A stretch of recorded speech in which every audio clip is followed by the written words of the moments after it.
Good evening, everybody, and welcome to the 101st episode of the 13th Dimension.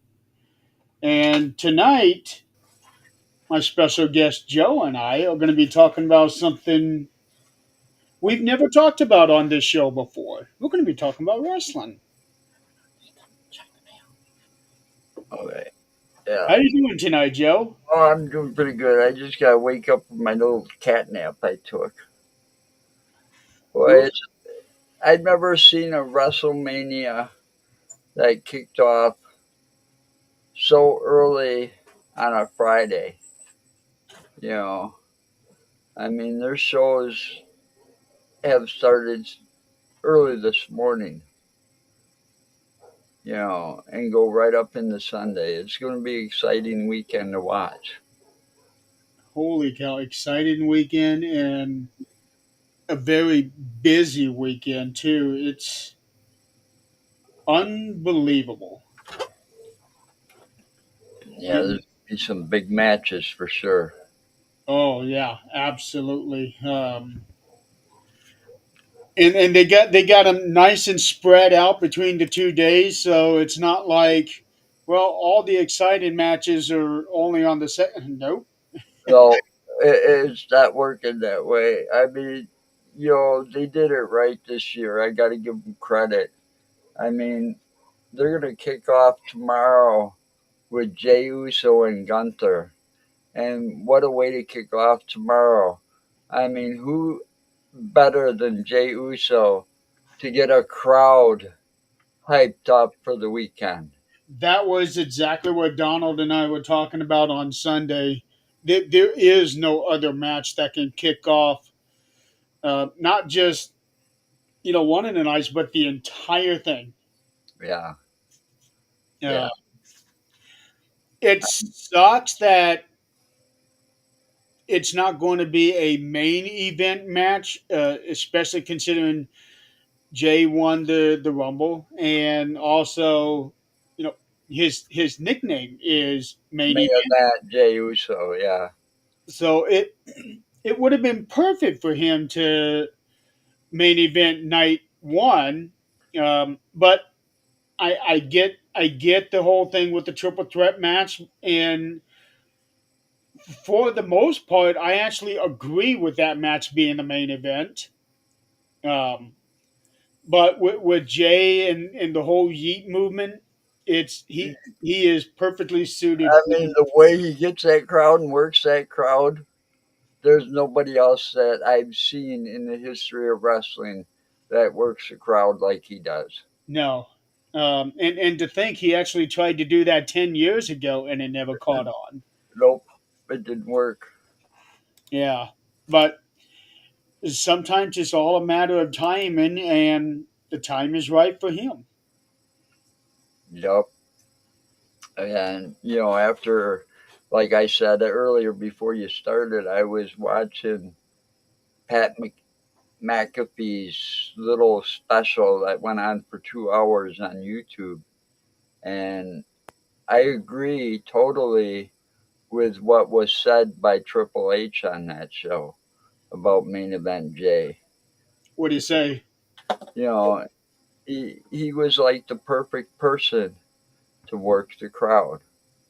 Oh, Nobody gets a crowd hyped up as quite as well as Jay does. You know, yeah, I don't think I've ever seen. Well, not since Daniel Bryan. yeah, the Yes Movement, Yeah, the Yes Movement. I forgot about him. I I did too until just now. Um, but yeah, the Yes movement was the biggest thing. People are still doing that, and they were even doing that at. Let's see, I've seen videos at basketball games. I've seen videos at football games. People doing the Yes movement. Um, and now it's just only a matter of time before if they're not already doing that now with the Yeet movement. Oh yeah, that Yeet thing it really did catch on. Yeah, I mean, this time it exploded for Jay in ways that's making him a lot of money. You know, he's got to be selling a lot of merch right now. Oh yeah, he most certainly is. So, do you think he's going to walk away with the world title? Yeah, I think they're going to let him walk away with the title. You think so? Hmm. I'm actually thinking Gunther will be the one to win. I think it's Jay's time. Yeah, I would love to see Jay win it, um, especially to be able to see. I think Jay had mentioned it a few weeks ago when he was confronting Gunther and Cody after he won the Rumble. That he would like to see him and Cody standing side by side, both with the championship. I would like to see that. Yeah, I think it would be a cool thing to see. And the other thing is, see, I never bet against the Samoans. I have this thing with the Samoan wrestlers. I don't bet against them. That's actually a really smart idea. You know, I just noticed that when it comes to them, there's just something there. You know, and that's bad news for some of these people at WrestleMania. You know, because there's like what 3 matches with Samoans in it. You know, we Three, three of them all on the got first night too. you know because you got L.A. Knight taking on Jacob, and now that Jacob is kind of yeah, I don't want to get too far ahead of myself, um, but what do you think about the rumor, the theory that's going around right now about Jay Uso possibly selling his soul to The Rock? I don't think that's going to happen You don't think so? because 'Cause- he's too independent right now, and you got to realize it took him a lot. I mean, Gunther's still picking on him for this to this day. You're just nothing but a tag team act, you know. Oh, he shed that a long He time ago. yeah, but he's still trying to get out from under that skin of being, just somebody for a tag team belt and stuff. He's got this main event thing going, and it's going strong, real strong. I would love to see Jay win the title. I really would, but I'm I'm guessing that Gunther's going to end up being the victor. I don't see them making him have another really good run like his 666 days with the Intercontinental title he had. I think that was Gunther's run before he lost it. Yeah, I really don't think I think it's time for Jade to take the reins away from him. And right now Monday Night Raw needs somebody to lead them, like Seth did. yeah, because Gunther hasn't really been there every week like he was. And he's not as good on the mic as some of these other guys either. That is true, and that's something that Jay kind of lacks on a little bit on the mic. But when he is on the mic, he's very real. Yeah, and the other thing is I've never seen them. I don't recall a wrestler like coming out and he does that yeet thing and then all of a sudden it's like, one more time, play my music again and it starts all over. I don't recall that ever happening with another wrestler before. I don't think so either.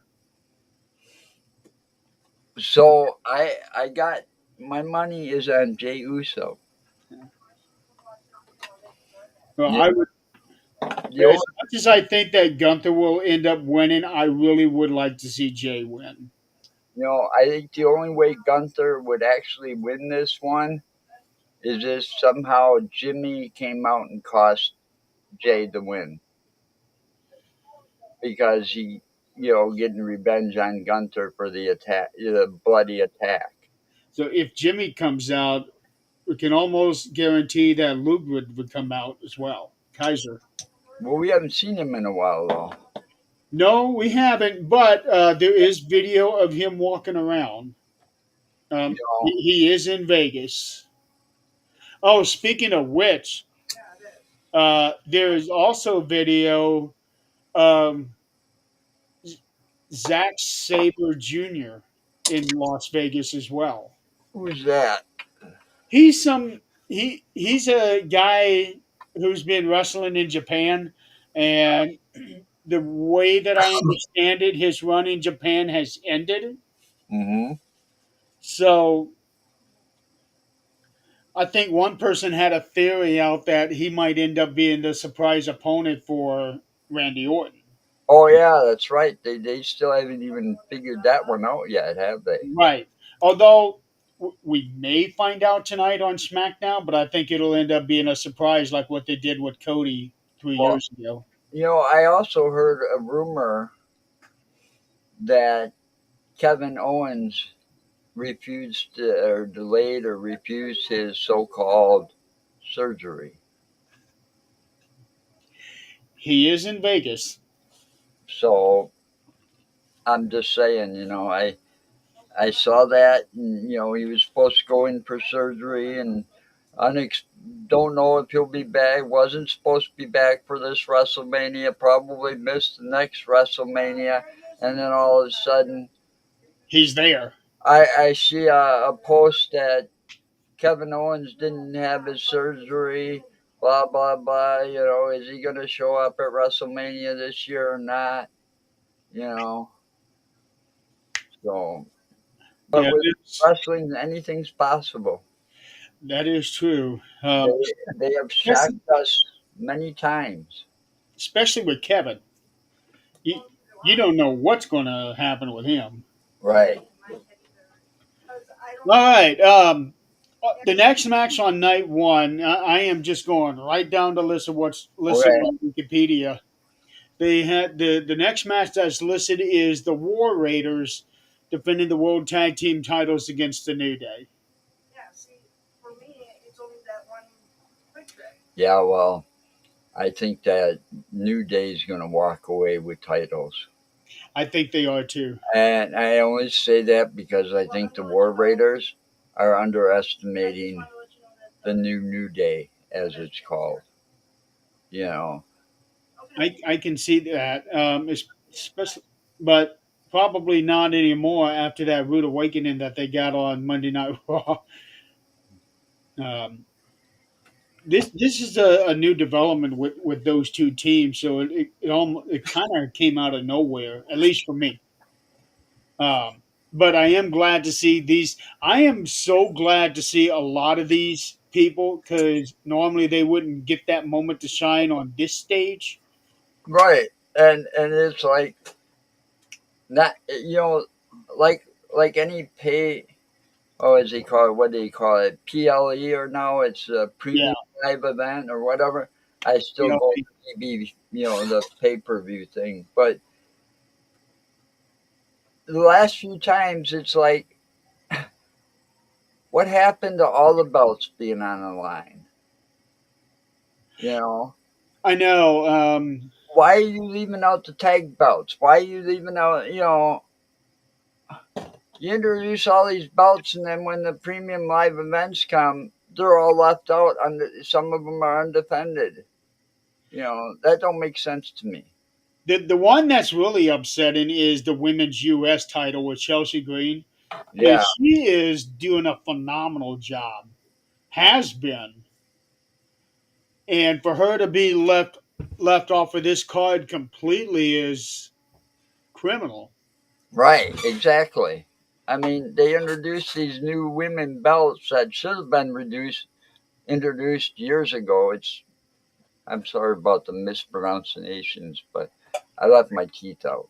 Ever since my stroke, I've been biting my lips when I try to eat or when I sneeze, and it hurts really bad. So I got some sores because of Uh, it. I bit it open yesterday to where it was bleeding last night. But all these belts should be on the line. And I said it years ago, when they finally started doing things right with the women's division, got rid of that Divas title, got rid of the bra and panty matches and all that stuff that they used to have, and started treating these women right. They needed to give them that Intercontinental and that U.S. title, and when they do it, it's like, come on now, you're leaving them out of the big events. Yep, Those titles are just as important as the men's title. You know, and you got him. What is it? LA Knight's got the U.S. title. He's defending it. yep. Why can't Chelsea Green be part of WrestleMania and defend her title? I know. I don't understand that. And being that this thing is 2 nights, Yeah, you know, do away with the ads. 50% of the show is ads now. yeah. Or them out there just talking, nonsense. Yeah. So it even if you have to do something on the pre-show, Yeah, you have some matches. Then at least do that. Um, but yeah, um, Chelsea Green right now is the only champion who is not involved in any way at WrestleMania. right. Both of the women's world title matches are on the line. The Take tag team championship. champions, and one of the challenges for the tag team champions is the Intercontinental champion. Yeah. So all champions but Chelsea. Well, the Intercontinental is not getting defended either. True, but she's challenging for the tag title. Right, because she's in the tag match with Yeah. Bailey. So at least she has a match at WrestleMania. Right. And I don't understand because Chelsea has been doing a much. She's been getting more exposure than Lyra has, but yet she's nowhere to be found. So I don't get that. Yeah, and it's like maybe it's the whole thing with her having that little secret service thing, and I don't know, it's not catching on or whatever. I But have no idea. maybe it's holding her back. But they should have just let her go on with somebody from NXT even, and the hell with Piper Niven and the other one. Because Chelsea Green can do pretty good on her own if it wasn't for them two and her throwing a fit.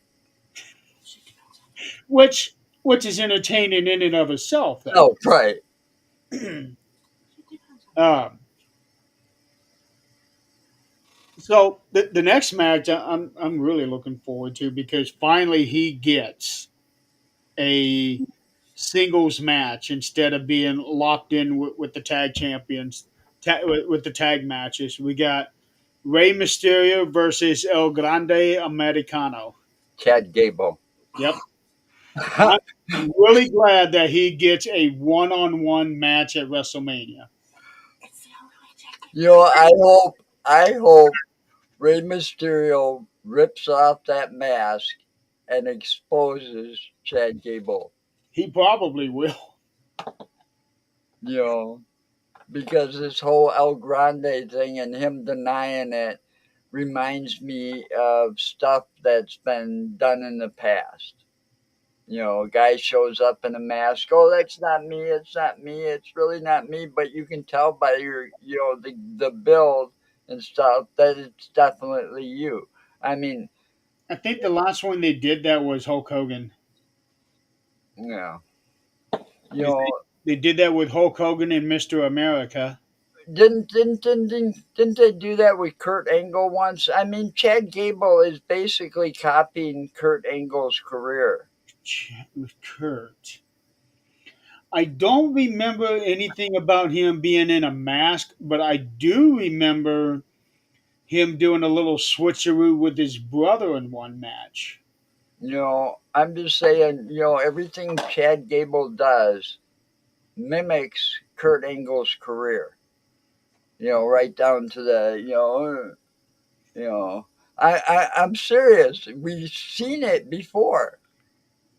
Right down to the American made and the, all and his attitude.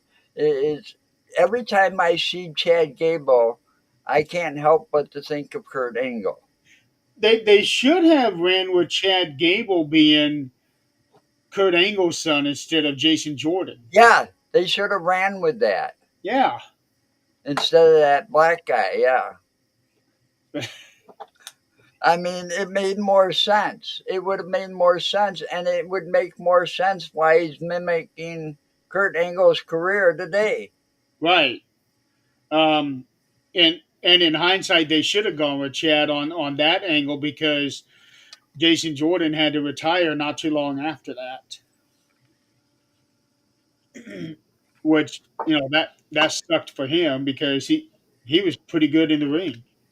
I got a feeling this match with Ray and this whatever we'll just call him Chad Gable right now, but you know, I got a feeling if that starts going south for Chad Gable, his little American maid's going to come out and help him. I think that no, they'll probably come out with him, and that'll cause Ray to have the LWO come out with him as well. Right. But I'm saying I got a feeling though, one way or the other, that mask is coming off Chad Gable. I would not be surprised, and I would not be surprised. But win or lose, I am really glad that he is getting a one-on-one match at Mania. Yeah. Uh, Well, I'm rooting for Rey Mysterio to win that, I'd like to see Chad win. but I just don't like him that much. He's just he can't come. I mean, when you guys got to copy another guy's career, he can't come up with his own idea. You know, I don't like it. It's not original. He's got to come up with something that's all Chad Gable, not somebody else. Well, he did have the Alpha Academy. Uh, but that was still something like just like Kurt Angle did at one time. Oh, that's right. Eh? Shelton Benjamin and uh, Charlie Haas. Right. I forgot about that. I forgot about that. See, if Chad Gable could be more original and more, something that he like, I would give him some credit. But right now, Rey Mysterio all the way for me. At least he's not still doing that Shorty G thing. Yeah, that was even worse. Yeah, that was bad. Um, Jay Cargill versus Naomi. Ooh, that's going to be a rough one to call. That to steal a phrase from Sheamus, that one going to be a slobber knocker Yes, it is. because that one got real personal. I'm So on both ends. I'm expecting Naomi to come out with this one Oh, because I think what's going to happen is Bianca Belair is going to interfere in this match, and she's going to turn on Jade, and it will be discovered that Bianca was the one who attacked Jade, and Naomi said that she did it to cover for. yeah, I heard that rumor. Yeah. So That I that's think that's like a pretty popular rumor that's going around. has And it been going around? and the thing is, I'm not so sure if she wants to, if I was Bianca, I don't know if I'd want to risk getting involved when I've got a match of my own that's going to be a really tough match, and her match is for gold. You Right. know. Right. But but but at the same I token, think that would Naomi's give her gonna. that heel turn, and then she would be the one heel in that triple threat match where all three of them are face. Right. So at least if So you she could did do it. turn, Yeah, she I would could see them doing that. Yeah, yeah. but yeah, I said earlier I think Jade might win, but I got a feeling Naomi might pull it off. She's got more in ring experience. You know, she even though she was gone from WWE for a while, Naomi was in ADW during that time she was gone. No. Jade was in AEW. Naomi So, was in TNA. oh, TNA, is that Yeah, where she was? All yeah. right. Well, either way.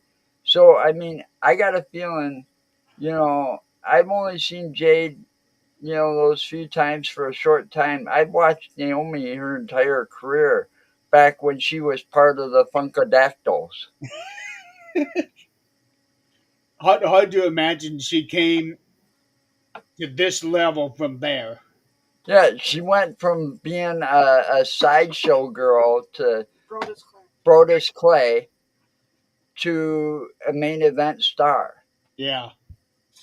And the other one is because of health issues, retired shortly after that Funkadactyl stint. Cameron. Yeah, So I never knew why she she never. had health issues real bad, Okay, I so did she was not kind know. of forced to retire early in her life. Okay, But Naomi really, I mean, grew quite a bit. I was a big fan of the glow. You know, I liked that persona because it was kind of cool and kind of nostalgic, like, not nostalgic wrestling, but, something, I thought it was different and I really enjoyed her, hi Tom. but I didn't like when they kind of turned her heel for this. So I don't know what's going to happen. Yeah, I think that's why she turned heel because she was covering for Bianca. And if that's the truth, then I could definitely see Bianca coming out and interfering and costing Jade the win.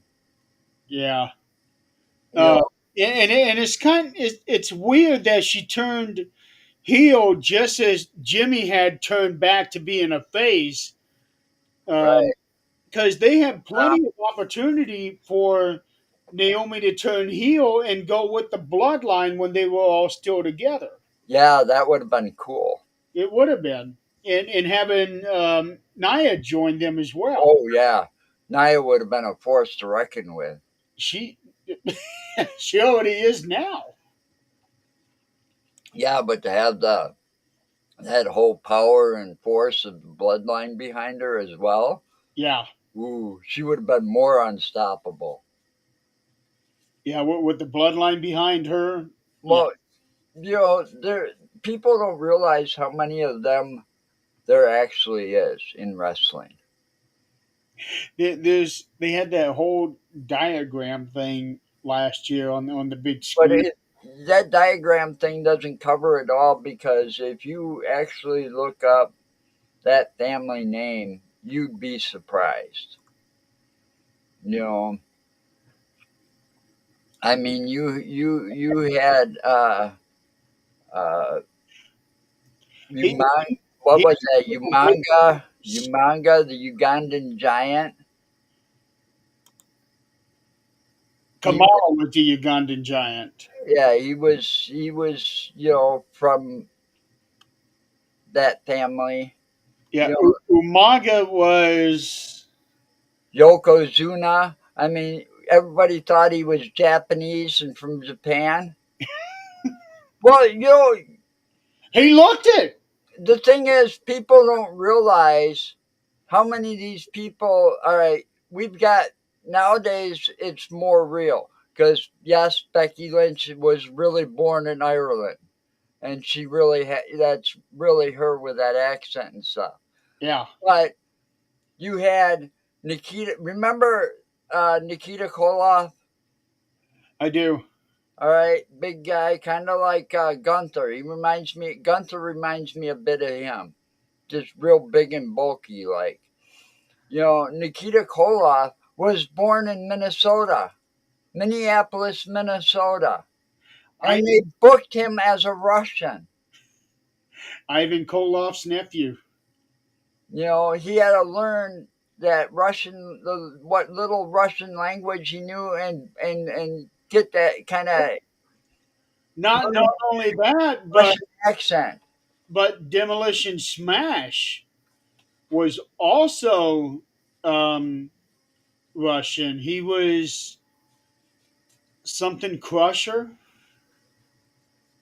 Yeah, it's like they booked these people, but they were really born from here. Rusoff is another one. Rusoff, more recently, Rusoff.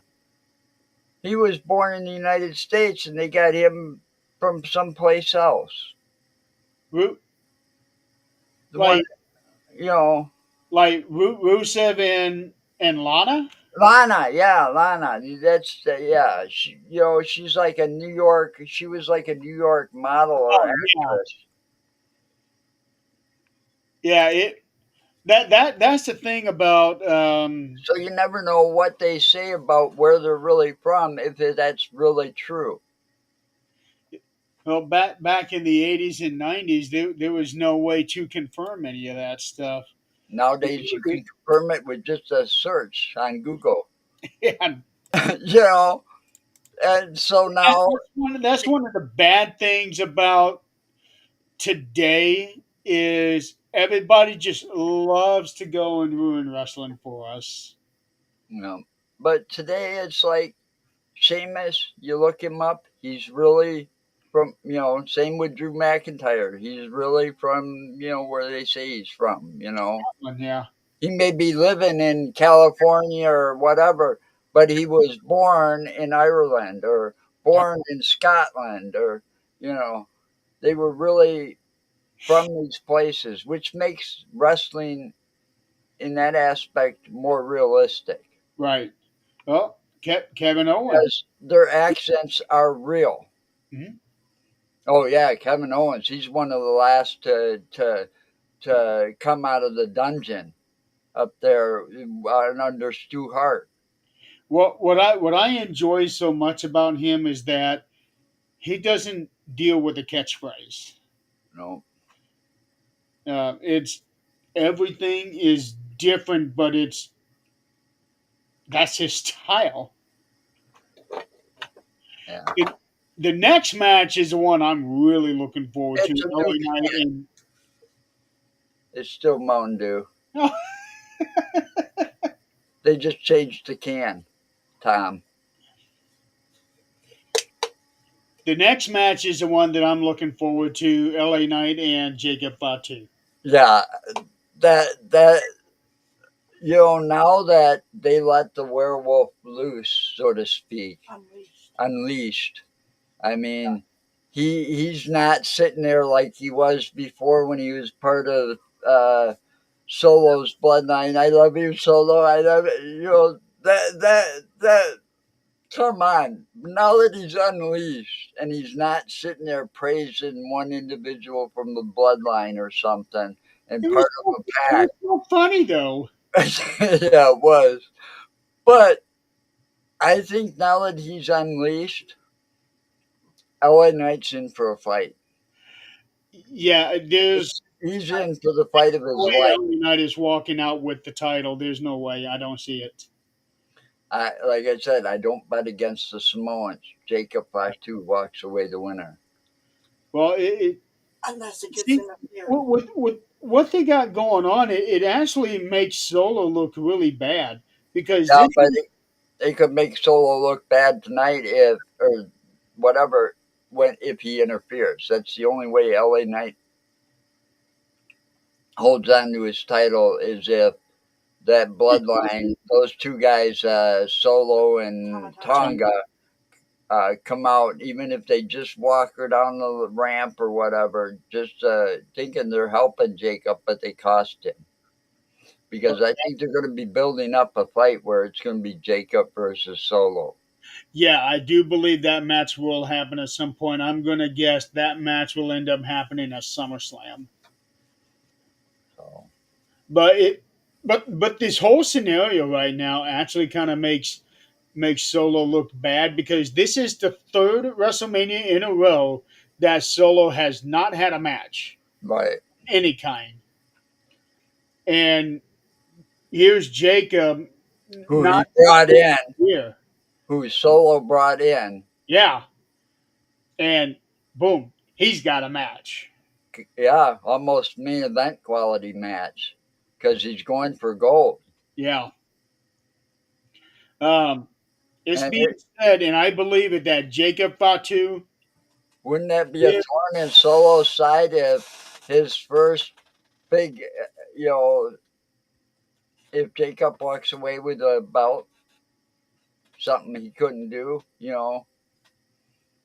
comes out and do a WrestleMania and and him and LA Knight kind of steal the show at for the night because they put on a hell of a, and it's like really shows up Solo. Wouldn't that just piss him off?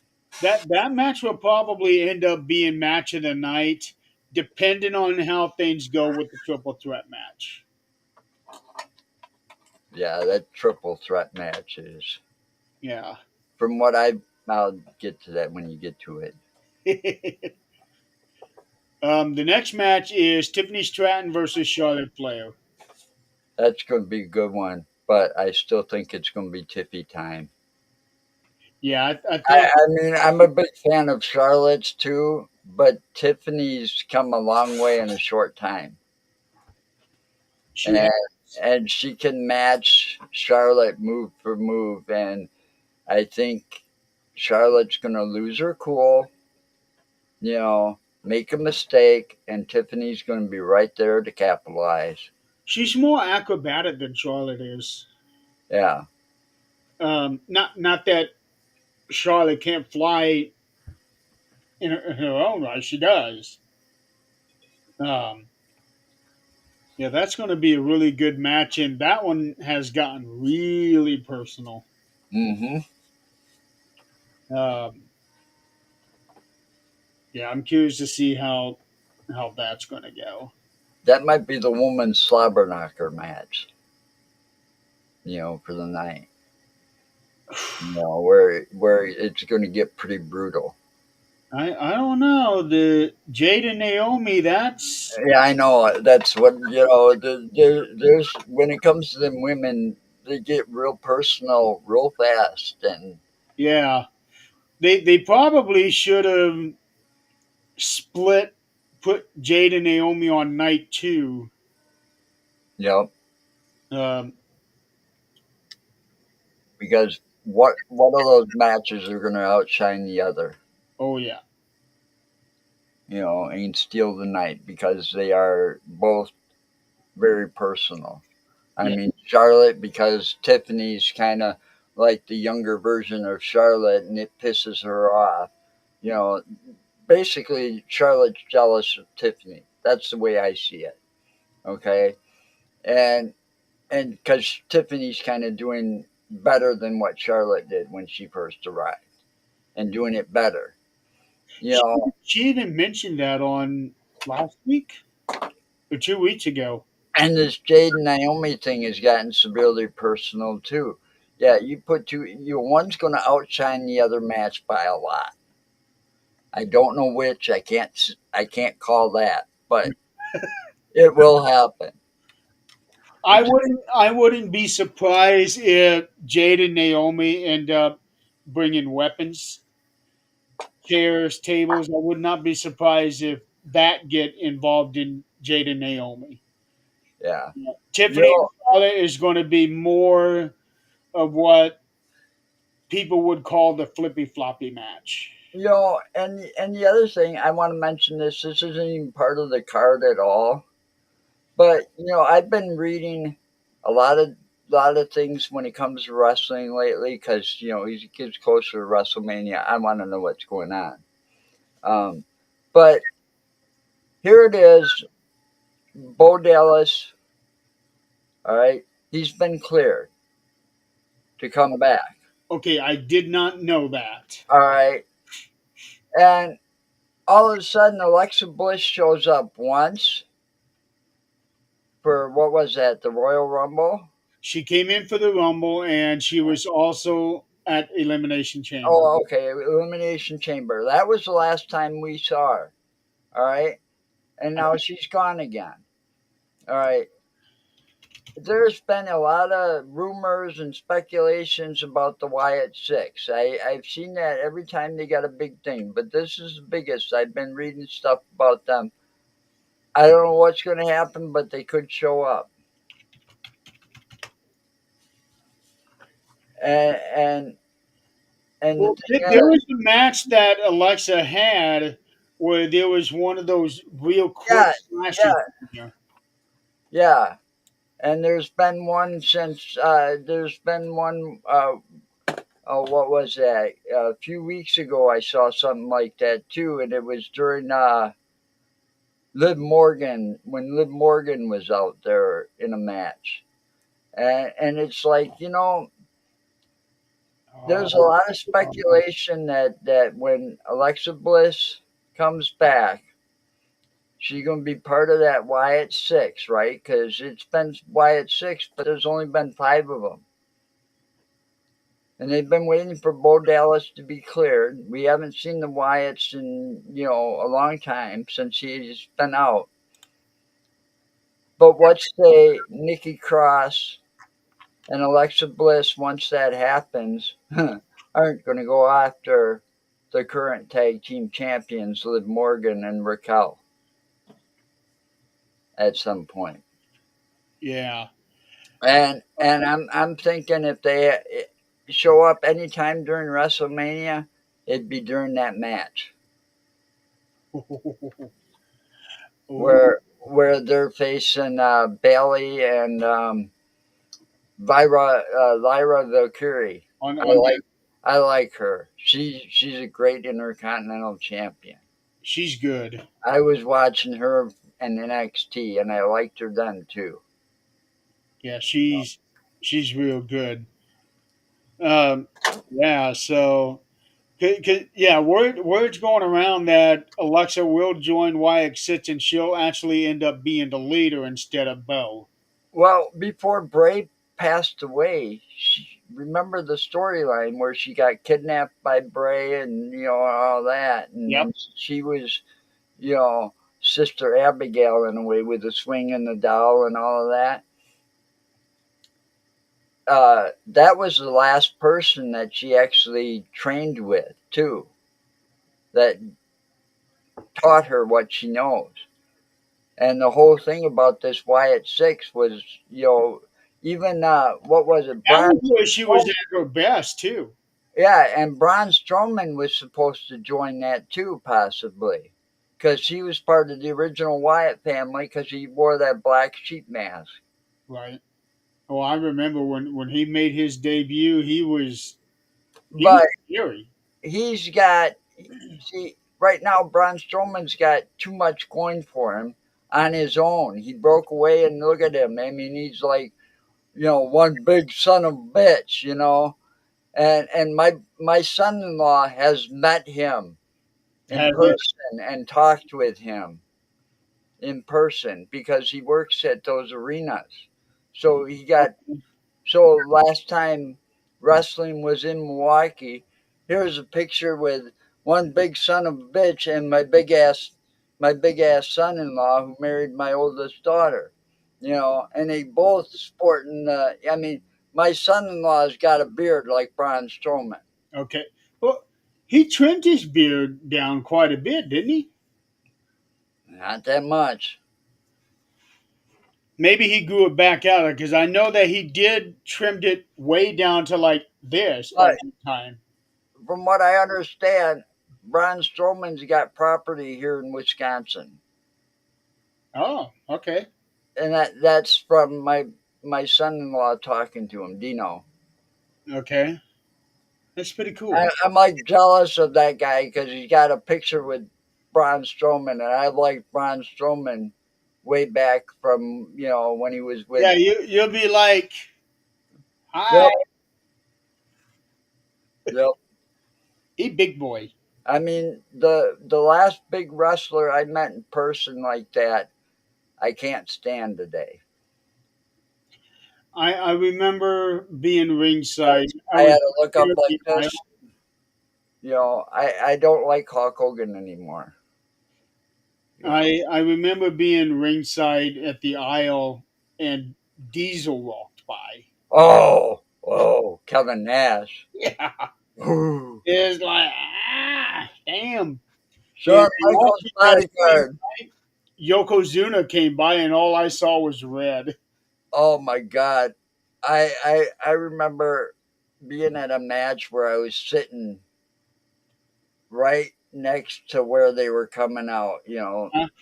and oh my God, I thought Yokozuna was big in TV. He was much bigger in person. And The Undertaker, oh my God, that guy was just huge.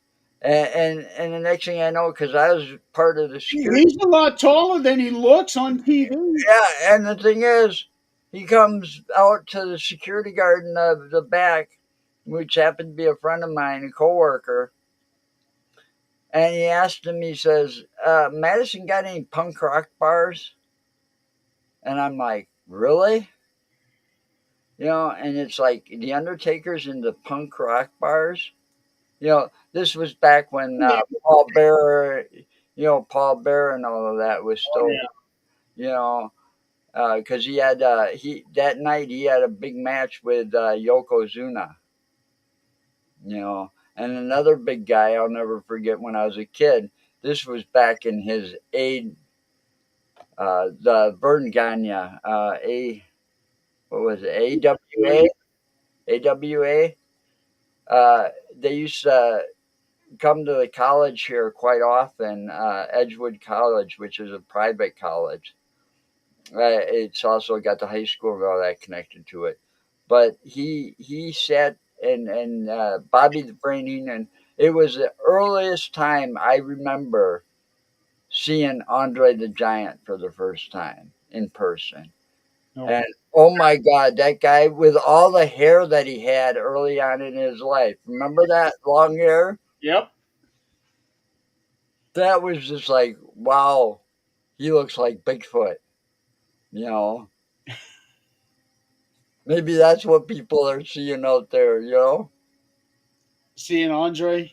Yeah. Oh my God, it was. But Yokozuna, I remember when he broke his ankle or his leg in the ring in the fight. I don't remember who he was fighting, and they had to bring out. I was in the crowd for that one. They had to bring out like a forklift with a pallet on it to I get him out. remember. I remember seeing that. It was against Vader.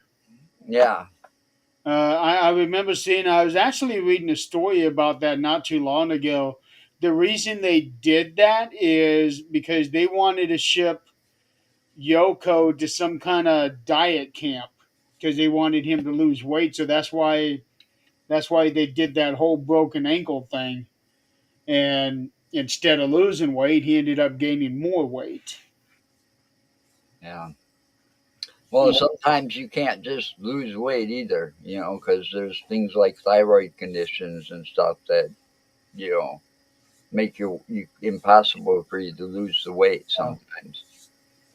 But when he first came into the WWF, Yoko, he was light as a feather. And even the wrestlers have said that. Lex Luger said that Yoko basically slammed himself when they did that body slam challenge on the ship. Mm. Oh man, I miss those days. Yeah, All right, closing out night number one: Roman Reigns, CM Punk, Seth Rollins.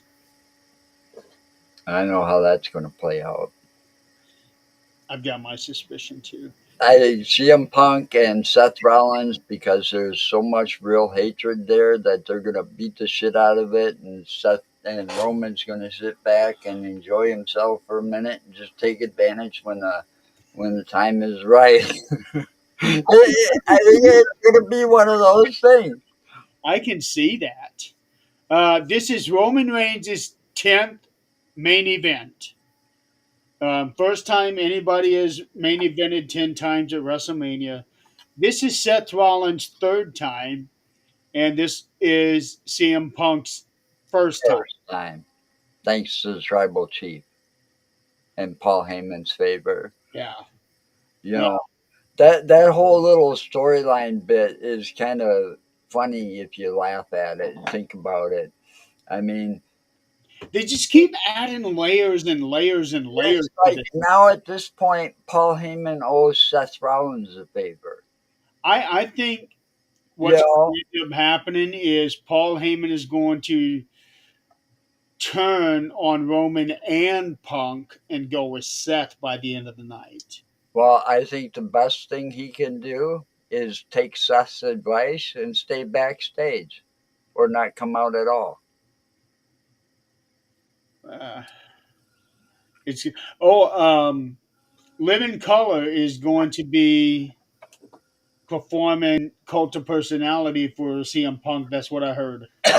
But the whole thing about this is I never bet against the Samoan. And from what I've read and what I know about two of the wrestlers involved in the triple threat match, I got a feeling that one's making a comeback. The other one, all right.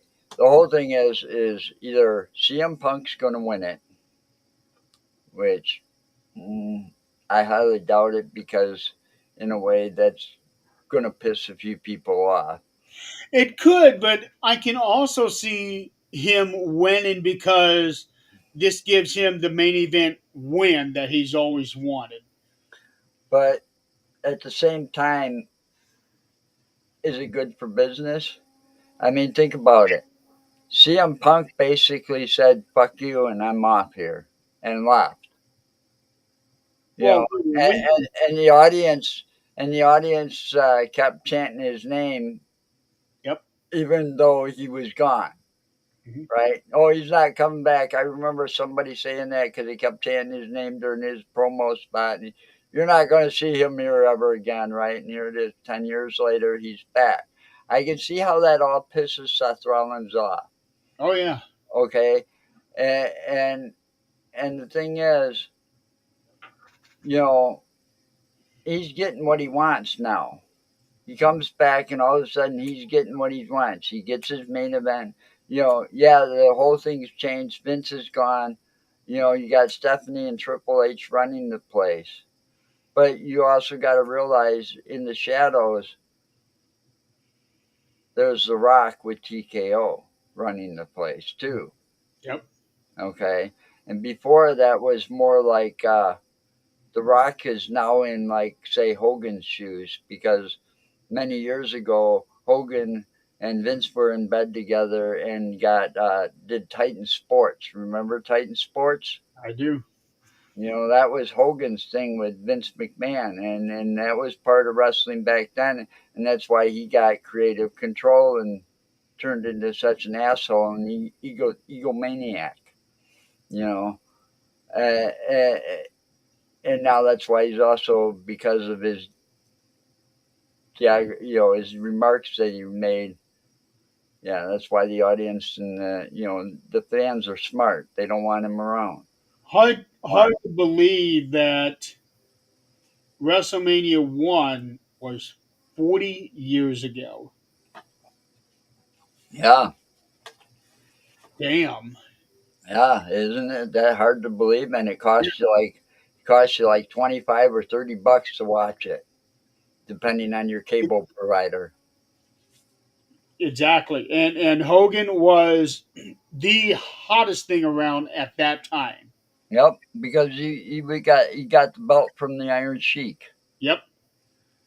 and And it's Hogan like eat is your vitamins and say your prayers and eat what is it? Eat your vitamins, take your prayers. or say your prayers, eat your vitamins, and whatever.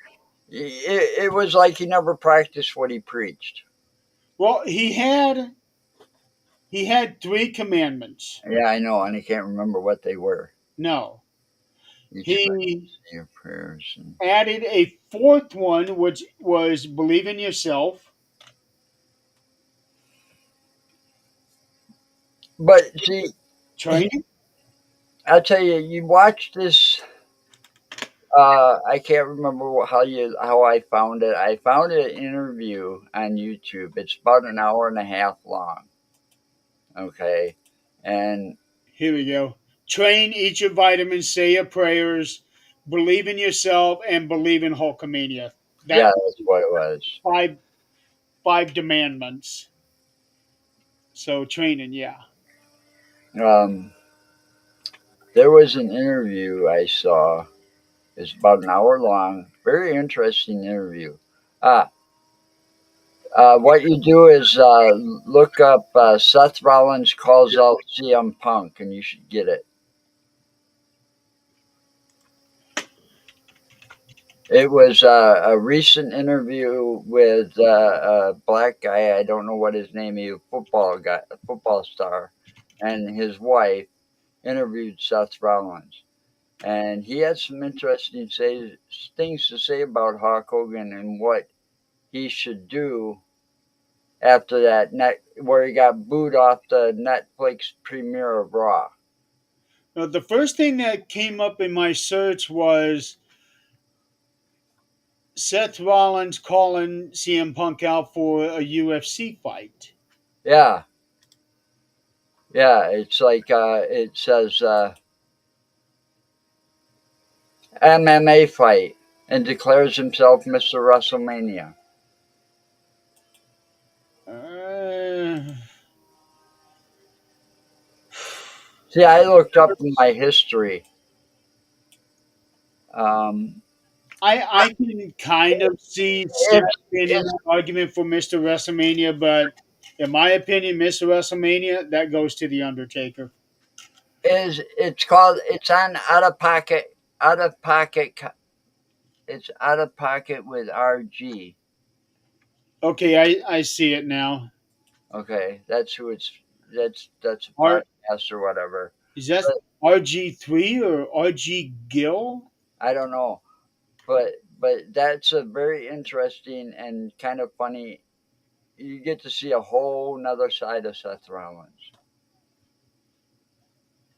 Actually, you get to see Kobe Lopez. Okay. That's Seth Rollins' real name. Oh, yeah, yeah, yeah. So, but yeah, it was a very. He had some. You know, they weren't nice. They weren't mean. They weren't nice or anything like that. They were more, respectful type comments. But he had a lot to say about Hogan and what Hogan could do. I heard about that. After what he did, because he got booed totally. I mean, he got booed worse than Dominic Mysterio on that That's saying something. that Monday Night Raw that premiered on Netflix for the first time. He got totally booed out of the ring, Yeah. and And then and 2 he weeks got later, so he was angry. supposed to And be at Saturday night's main event, and then they changed all that. yep. Smart move, to be honest. Well, they changed. They also changed that because Ventura and him don't get along too well because Ventura accuses Hogan of stealing some of his stuff, like in ring stuff. You know, No, it's because Hogan ratted him out for trying to bring the Union in. That's well, what it was. there's two sides to the story, but you know, anyway, they just don't want to. But speaking of Hogan, But I after what just he read did, a report today that his Real American Beer now has distribution for Walmart. well, So, in I think it's said 8 states. he's got friends in high places. That's all that is. Oh See, yeah, the problem with Hogan is he made some kind of remark, and it was racist. It was like something a white supremacist would say, and the fans really, you know, they've actually, Oh, your state's one of them. Real American Beer is going to be distributed in Walmart in Florida, Illinois, Idaho, Michigan, Missouri, New York, Ohio, and Wisconsin. yeah. Well, he was here. Okay, Hulk Hogan was here. He was in like three different Woodmans or whatever, or Walmarts maybe, trying to sell his beer, and he was expecting bigger crowds, and he didn't get them because he pissed off the public by his racist remarks.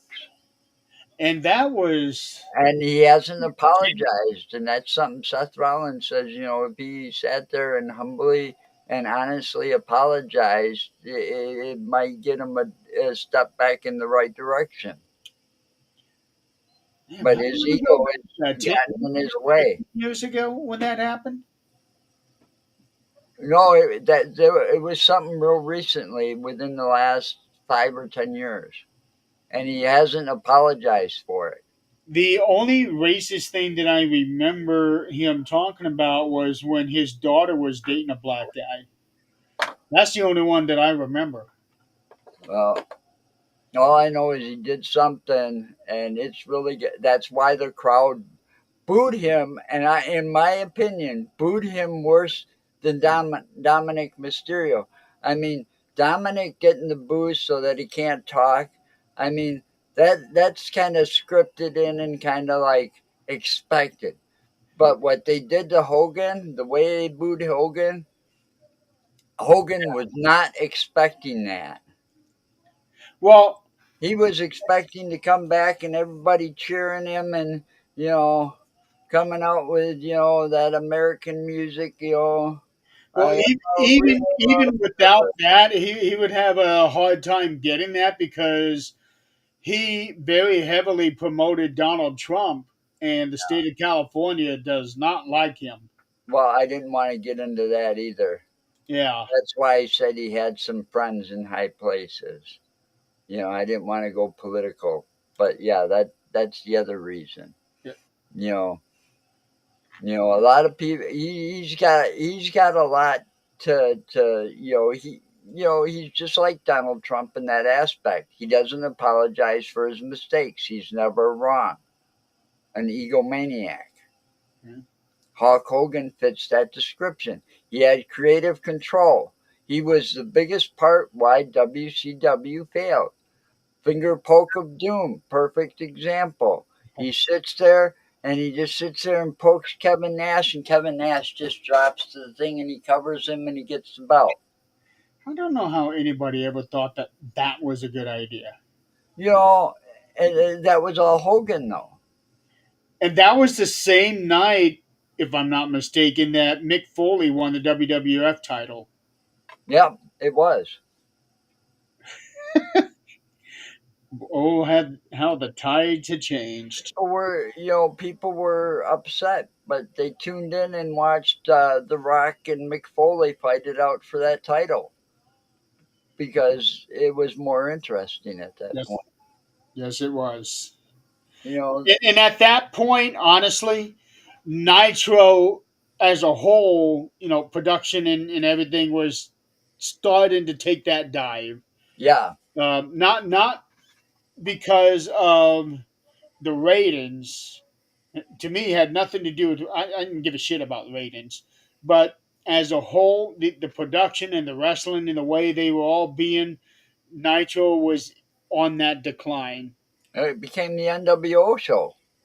Everybody was NWO, and then the NWO, they took that too far. Yeah, he had Then you had the Black Wolf Pack, Party. and then you got the Latino version, and you got this. Come on. You make club exclusive, keep it exclusive. That's how it worked. I mean, that's why the Four Horsemen went down in history as one of the greatest factions of all time. if not the greatest. Right. the Shield. perfect example. The Shield, DX. Uh, Yeah.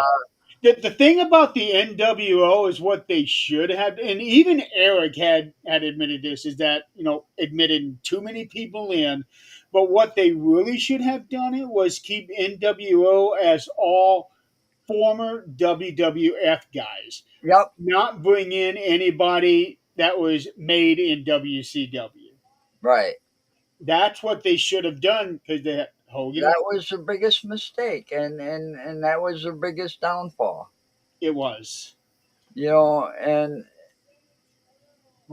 nothing you can do. But a lot of it had to do with Hogan having creative control over his. If he didn't want to lose the belt, he wasn't going to lose the belt. Yeah, but that wasn't the reason why they were. Oh, but that was part of it. Yeah. Yeah. Uh, so I can very easily see any of those three guys winning. But what I think ultimately what's going to happen is Paul Heyman is going to walk out with Seth Rollins. That would be something to see, though. That Yeah. really would. Because, I'd like to either see that or him just staying back, or oh just no, he has to come out with CM Punk. That's the favor. He has to come out, walk down that aisle with CM Punk. well, no, it's more like you got to be in my corner. I'm going to take the tribal chief out of his comfort zone. See, remember that speech, Paul Heyman? You're going to be in my corner. Well, and this is why I think Paul is going to end up going with Seth because Seth is not telling him anything that's not true. Because look at how Roman is with him, and then look at what CM Punk is doing with him. They're both kind of like playing him as a yo yo. Yeah, I also think that Seth is going to make that kind of shield entrance to throw off Roman too, because the last time we saw them together, he had kind of a black vest on with the pockets in front, Yep, he did. and Well, that was kind right. kind of dressed like a shield guy. And yeah, I could see him He really even came out to the Shield music, and a lot of people were thinking Dean Ambrose is coming back. I could see him playing that kind of mind game. Oh, Dean Ambrose isn't coming back. He's happy where he is. I know, His but wife is there now too, so I mean, yeah, yeah, for a short time, his wife was in WWE and he was in the AEW working because she had to finish out her contract. right. But when they started playing the Shield music at WrestleMania last year, the first thing that came in my My mind was mind Dean was Ambrose. Dean Ambrose. Yep, Um, but Now, with that said, I did see it was probably in that same interview that he was talking about, where he was talking about Punk and Hogan. I read where he was asked about the Hall of Fame, and he said that he wanted Roman and Dean to be the ones to induct him, which I can see that. yeah, well, contrary to popular demand, that whole chair in the back on Roman was kind of scripted, because they were breaking up the Shield early because they knew damn well that two of them, Roman and Seth, could lead the company as individuals. And I think that Vince kind of underlooked Dean Ambrose, and that's why he left. And it's sad Yeah, because Dean Ambrose had a lot of talent, but when the Shield was around and they were going strong, I always said Roman was the glue that held the three of them together, because Dean Ambrose and Seth was always butting heads, and Dean and Roman would step in and kind of like try to settle them down, or and the fan perception was that Dean was going to be the big star out of the three, Oh, even though we everybody knew that Vince was looking for Roman to be the big star, and he ended up doing that. yeah, he did, and so did Seth. Yeah, I Seth mean, ended up being the first big star out of the yeah, three. yeah, he led Monday Night Raw. Yeah, You know, but and win he's or been doing lose, it for a long time too. Now, 20, what do you say, 25 years or whatever he's been uh, in wrestling. He's been there a long time. I have no idea. I know Those that they debuted in WWE November of well, 2012. while we're on that topic of the Shield, I'd just like to say that before those two retire, I don't think Dean's going to retire anytime soon. But Seth and Roman are talking about it. Okay, and like Roman was asked, "Oh, I got maybe a couple, 2, 3 years left in me," and After the his current contract with it's shortly after WrestleMania is over with.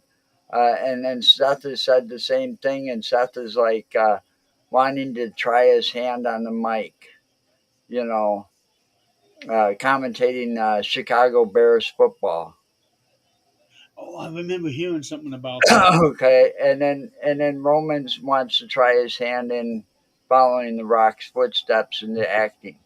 Okay, I mean Roman's got to have less time than Seth, but I mean they're both in pretty bad shape. But Roman lives with chronic CCL, chronic Right.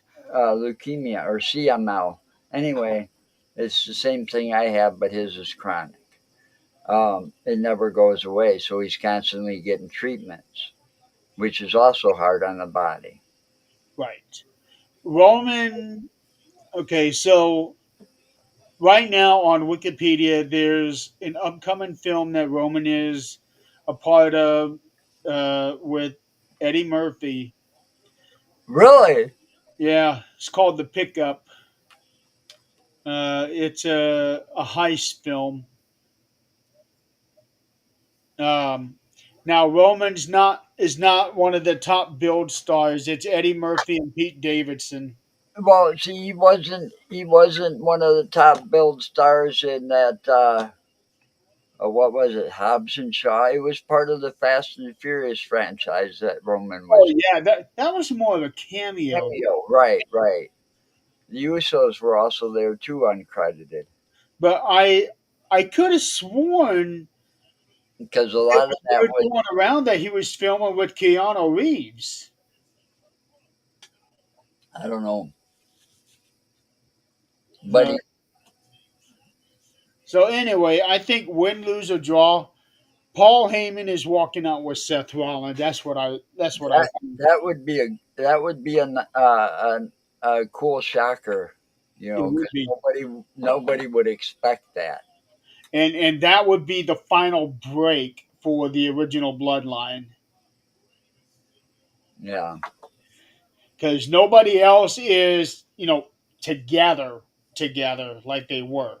They're no, all doing their own things, but you still have Roman and Paul. But I think tomorrow night they are splitting up for good. yeah, but like I said, I'd like to see the Shield run one more time before those two retire. You know, I mean, it was one of my favorite factions. The music, the way they came down. It was all kind of, All dominant and everything. Nobody could touch those guys. yeah. But in order to do that, they'd have to either make a deal with the other Khan. You got Nick Khan over in WWE, and then Well, you got Tony the thing Khan over is, there AEW. You got to get them two to be on the same page to let Dean Ambrose come over, and that'll never happen. no, that will not happen. Because right now Leave that company. they do got a TNA. thing where TNA and WWE have like a partnership, Yeah. but that'll never happen between WWE and AEW. Not in this day and age, No. and it's sad because without Dean Ambrose, you can't have the Shield. Right.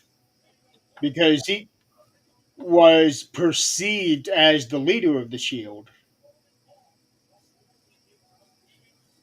But when they first came out. yeah, but it ended up being more like Seth Rollins.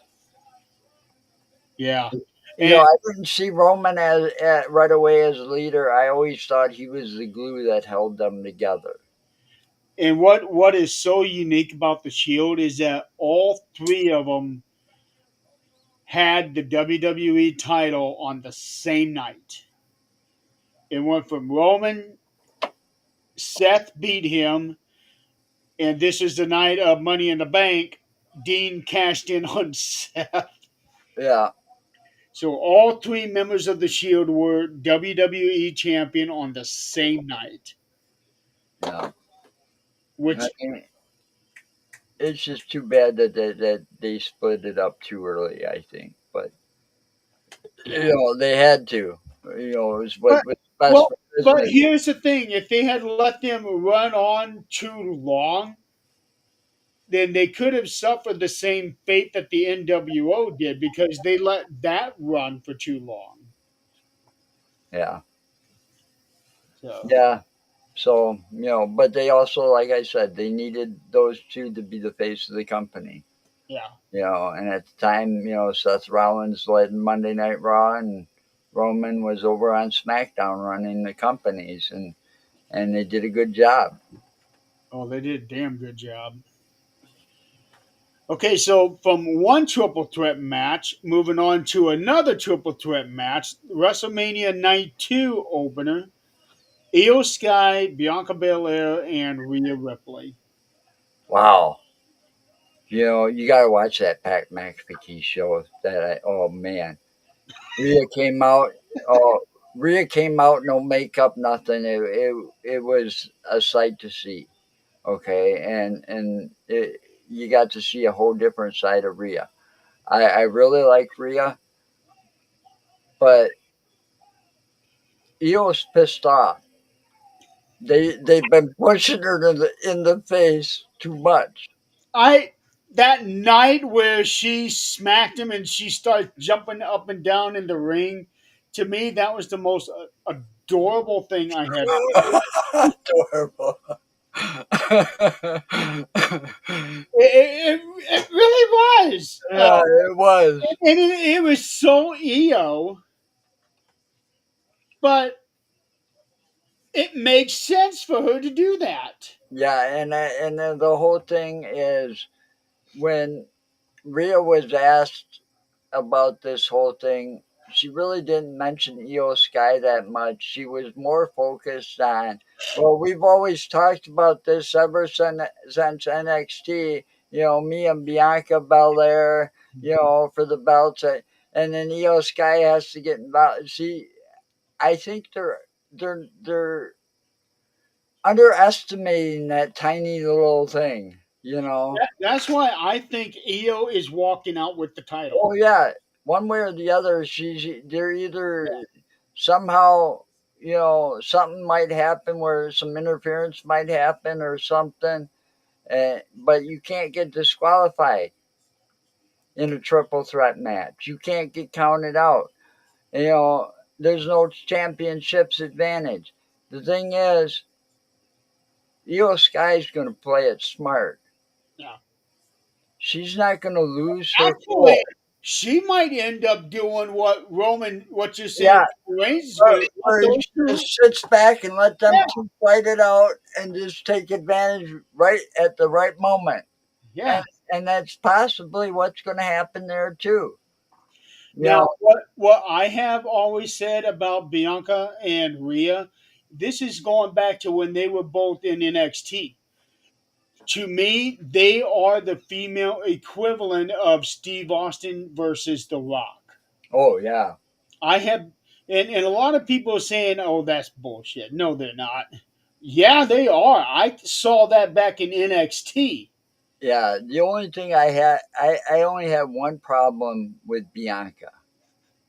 She needs to get rid of that fucking long ass braid of hair because every time there's high stakes matches, it gets used against her sometimes.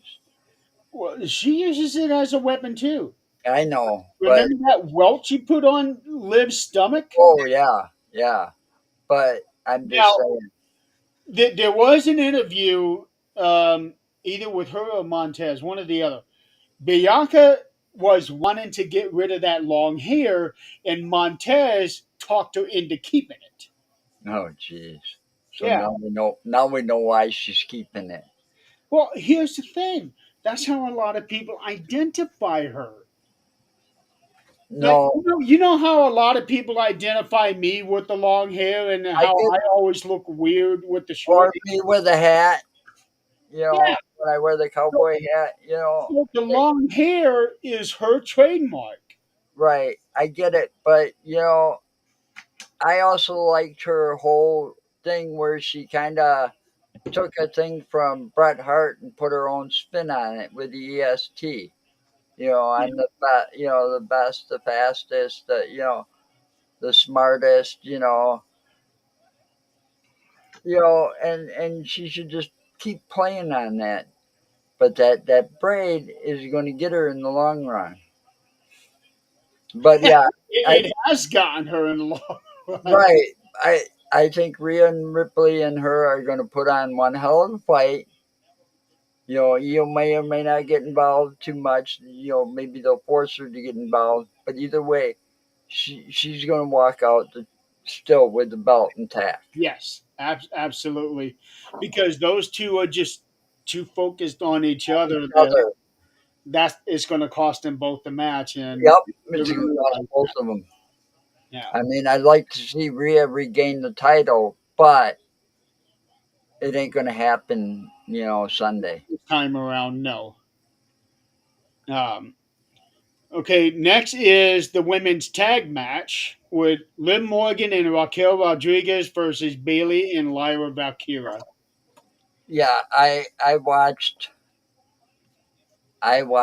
this, and I think Raquel and Liv Morgan are going to underestimate that new tag team. I mean, You think so? I think Va- Valkyrie and Bailey did really good together for a tag team just being put together for one night. You know, at that one match and their first match, and I think that these two are gonna just underestimate Bailey and lose. Now, I am thinking that Bailey is going to turn on Lyra because she almost kind of teased that a few weeks ago. Did she really? I missed that then. Well, Bailey was, I think she was challenging Lyra for the Intercontinental title. Oh, that's right. They did go at it for the Intercontinental title. Yeah. And Lyra won. And for a second there, it seemed like that Bailey was going to turn on her. Yeah, I remember that. So I think that may ultimately end up happening in this match. So I'm going Liv and Raquel. Well, the only way I see them really holding on is if something like that happens, or Carlito or Dominic come out and interfere and get caught, and they get disqualified because this isn't like a triple threat match. So champion's advantage is always in play on this one. So Well, if they get disqualified, they still hold on to the titles, we already know Dominic's going to be out. Oh no, no, because he's got his own match later. right? I forgot about that. But there's always Carlito.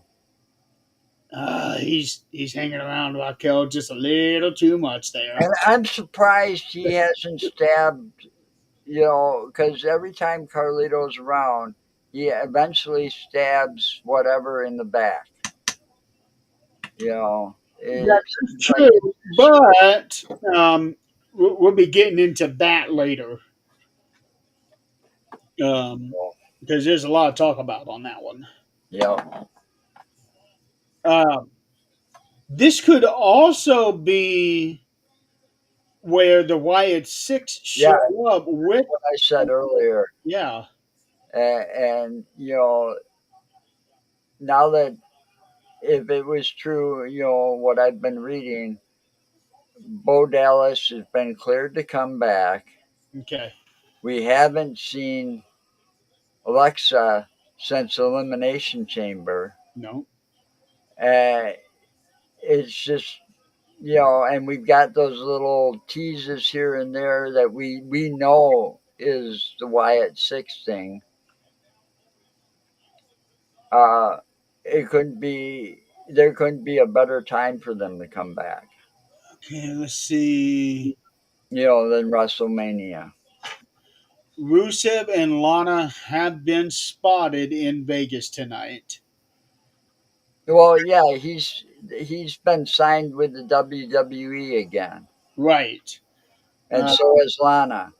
Um, but the whole thing about the Wyatt Six It says and here that she has signed a Legends deal with the company. right, the whole thing about the Wyatt Six and them coming back for WrestleMania, it would be perfect timing. I mean, It why not? would be. I don't know what the hell happened. I like the whole concept of Uncle Howdy and the whole Wyatt Six. It's like it was in honor of Bray Wyatt, and I really liked Bray Wyatt. Yeah. That funky thing he did when he kind of like turned himself upside down and started walking towards the opponents. Oh, the spider walk. Yeah, I mean, he took creepy to a whole new level. Yeah. And I liked Bray Wyatt's mind. I Oh, liked the way he did things. yes. And for Bo Dallas to take over his brother's legacy and to move it forward is nothing but I've got nothing but props for him for that.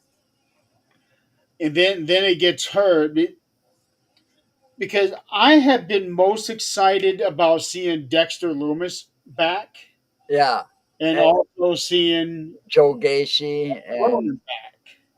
yeah, Eric Rowan, Joe Gacy, Dexter Yeah. Loomis, Nikki Cross. God, I like Nikki Cross. I liked her when she first appeared on the thing. But remember this: It's like she's on a big Nikki wants to play. Yeah, yeah. But uh, holy but shit, the way that she is now. but remember this: Alexa Bliss and Nikki Cross were tag team champions together, Yes, they were, and and on more than those one occasion too. I think I know, and those two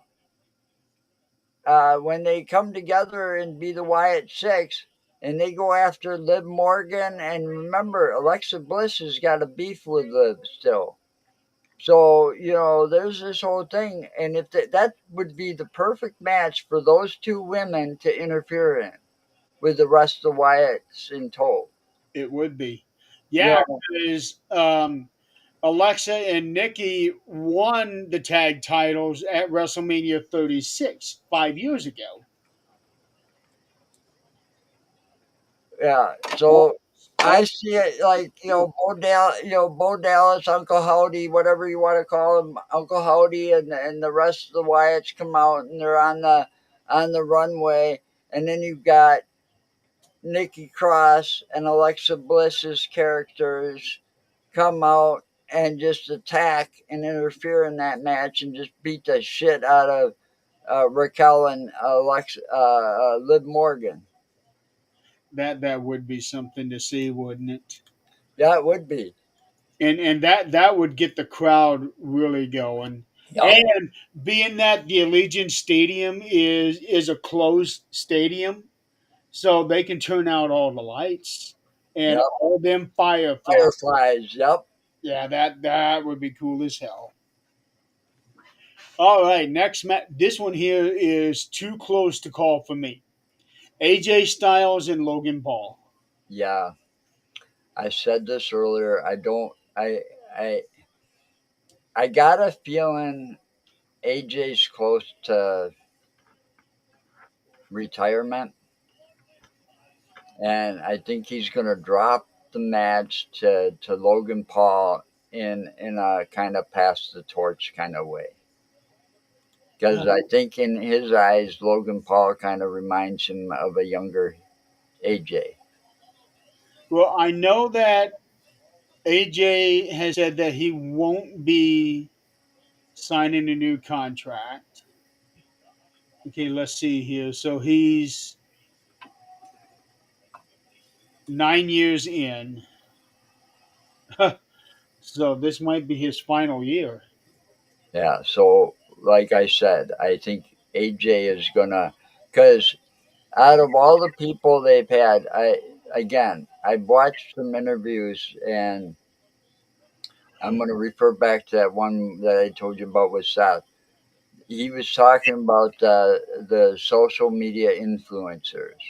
You know, you've had him come in like for one stint, like what's his name that got himself speared by uh, the Steiner, Brock Yeah. Breaker.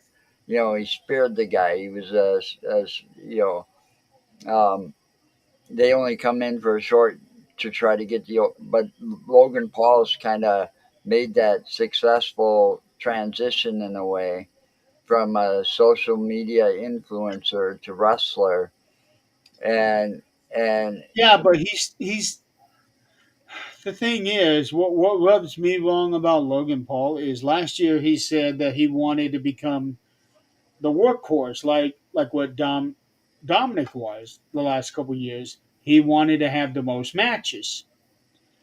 That's not happening. no, because he's got too much of a he doesn't realize what when he said that, he probably didn't realize how big of a workload that actually is. Yeah, Making all of those personal appearances here and there and signing autographs and stuff, you know, and then, oh, my social media presence is lacking, he's got to try to find a balancing act. But I think somehow he's going to win that match, and they're going to make it look kind of controversial too, because maybe it'll be like a knockout punch from that loaded fist. uh, Or maybe it'll be where he somehow gets one of his flunkies to pass the brass knuckles in. yeah. Well, there was an interview that Logan had with somebody. Or no, no, he did a video on social media. Um, Something about he's saying that he's expensive and that's why he only wrestles matches at the big show. And I'm thinking, holy cow! Okay, I get he's doing this whole skit, but at the same time, I just wonder how much of that he actually believes. Yeah, So so it kind of rubs me the wrong way. I props to him. He had been extremely successful. He's set up for life. he's held the U.S. title, wasn't it? Too long. He got one of the. It He was the first title, he but doesn't have it now though. no, Logan Paul doesn't have a title, but he did. yeah, he had the U.S. title. He lost it to L.A. Knight. Yeah. But the thing is, he had it for 9 months, Wow. 10 months, something like that, and had like three defenses. That Yeah, that's that was bad. that was a Roman Reigns thing, and Well, more like a Brock Lesnar thing. yeah, Roman has an excuse, a legit excuse. All right. You figure, when he's not on, he's probably getting treatments or recovering from treatments. yeah, because he's not wrestling that much. Well, that's because that chronic leukemia, it doesn't go away. Oh, Roman. Yeah, with I thought Roman.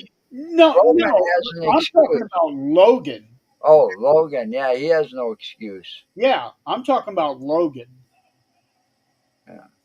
but Yeah, that's because that's a Roman level, and Logan has no right to that. no, Now, granted, they are using his name to elevate everything. I get that. he brought in that sponsor as well. Yeah, Uh, that whatever that didn't drink that is didn't called, last very long because Prime hasn't been the main sponsor on the center of the map for the last couple PLEs. right? Now it might for WrestleMania. I don't know. I don't know how what they got worked out for that one. But to date, Logan Paul only has 18 matches under his belt, 8 wins. So he's at less than 50% winning. So take that how you will. Yeah. All I'm saying is, I still think he's going to win this match. Whether it be that AJ lets him or that the powers to be want it to happen. Yeah. Carmelo Hayes won it. The next match is going to be a big one. Braun Breaker, Penta, Finn Balor, and Dominic Mysterio. What? Who won it?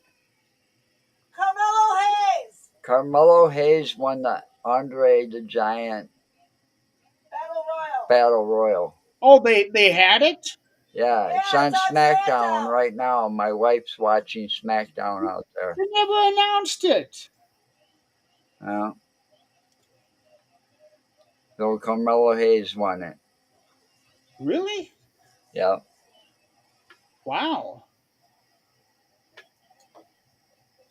Considering that he hadn't really been doing much. no, but running his mouth Well, yeah.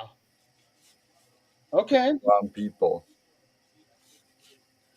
All right. So Braun Breaker, Penta, Finn Balor, Dominic Mysterio. You know, I don't know how to call that one. I am for Braun Breaker holding his title. I like Braun Breaker. I'm He reminds me a lot of his father. Yeah, Dominic. He's going to win this one. you think? Yeah, because I think this is going to be where the Judgment Day explodes. Yeah. Well, it's because Finn Balor's ego is going to get the best of him. He's going to sit there, and him and Dominic might fight it out. Oh, they are. Absolutely, they are. And I think this is And where Dominic is going to sneak in and he will win the belt, probably by pin and Finn. and Braun and Penta, didn't really have a match without interference or something, because of the Judgment Day. Yeah. So this is their chance to kind of have it out, and then yeah, Dominic, the sneaky little fucker he is gonna just sneak in a pin out of nowhere. I could see that happening, you know. Okay, let's But I still gonna say I'm still gonna say Braun walks out with the title just as he walked in with it. And how many people were ask her how many people were in that battle royal because right now I'm only seeing 11 names. how many people were in the battle royal? 20. 20. Okay. So 9 names didn't get updated here. All right. So Carmelo Hayes won last eliminated Andrade. Okay. Who is no longer married to Charlotte. Yeah, I really wonder what happened there. I don't know, but The last two in the ring were Andrade and Carmelo. yeah, that's what he just found out that he. Yeah. Uh, Um, Carmelo, Carmelo Hayes and Andrade is a good match, but Andrade being the third husband to Charlotte, yeah, I'd wonder what happened there too. Yeah. Okay, there was a funny thing. Ray Phoenix eliminated Chad Gable. Ray Phoenix was on the ropes. Who should come in but El Grande Americano? And he basically got Ray Phoenix eliminated. That's how it came down to those two. Yeah, I'm waiting for the dream match. Yep. Wow. Okay. There's a dream match. The reason Ray Phoenix is in WWE is because there's a dream match his brother wants. His brother is Penta. Right. Okay, his brother wants a dream match, and this is WrestleMania quality match. Penta versus Ray Phoenix, mask versus mask. Now with the luchadors, those masks are extremely. Right. But if they want to do that, then this is something that they would have to wait for several years. Well, there's going to be a build up to it. It's a dream match. Right. But if unless one of them wants to get rid of the mask early, I don't know what's going to happen, but this was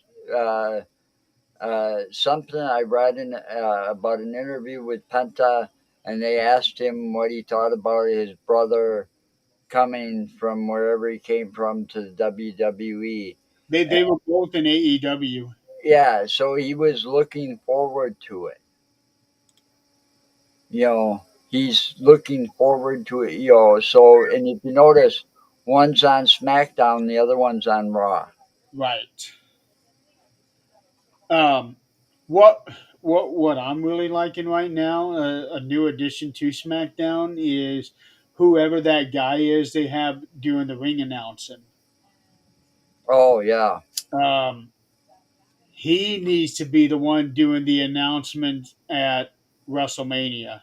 Well, you know, the whole thing, I think I give Triple H and Stephanie props to this.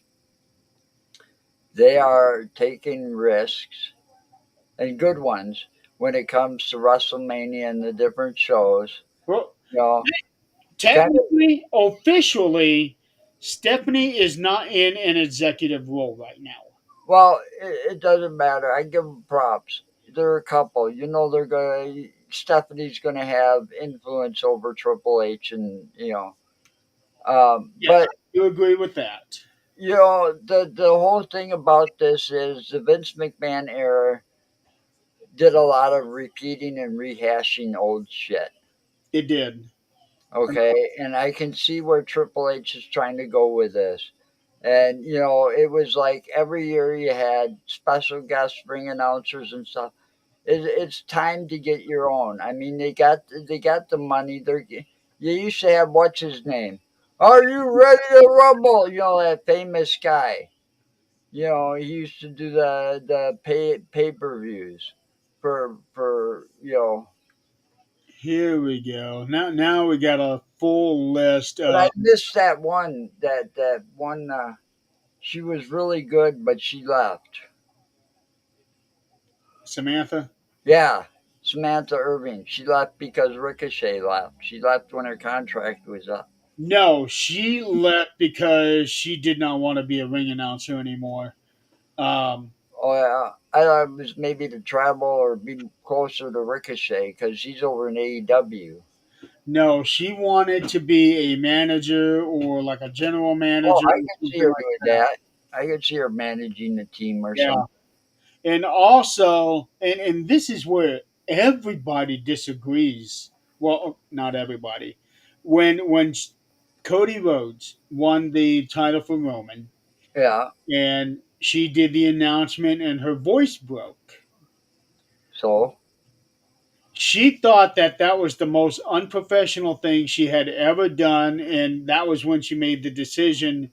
When her contract is up, she was going to leave, and I'm thinking my thing is that added to the thing because even though okay, yeah, she's just an announcer, she's an employee there, but that did not mean she did not get caught up in this whole saga.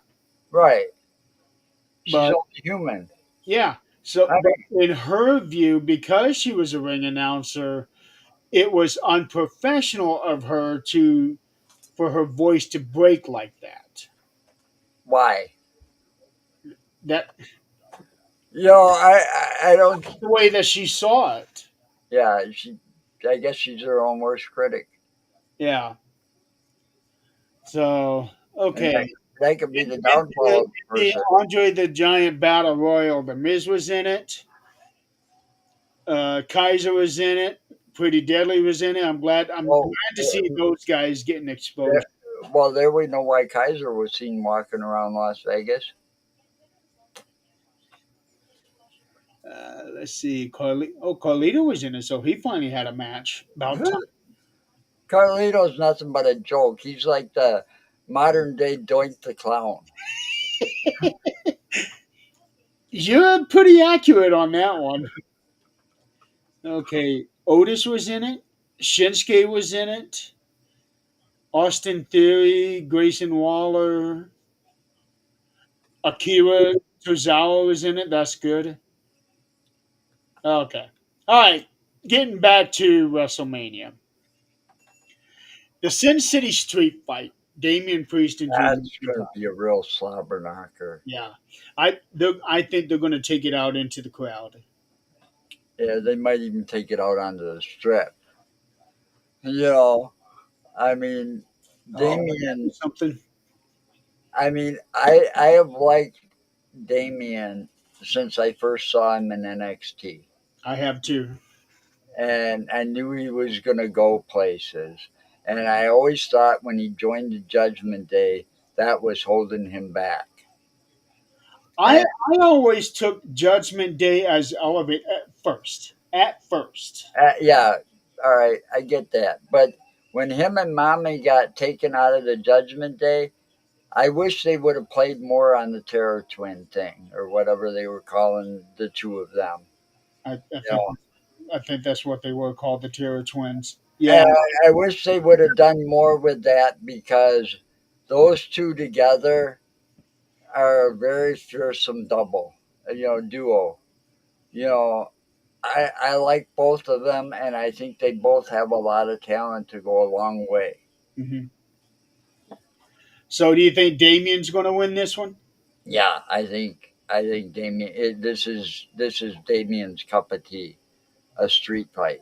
I Okay. think that's right up his alley. He comes from those bad streets of New York or New Jersey or wherever the hell he's from. Yeah, it's right up his alley. I think it is New York.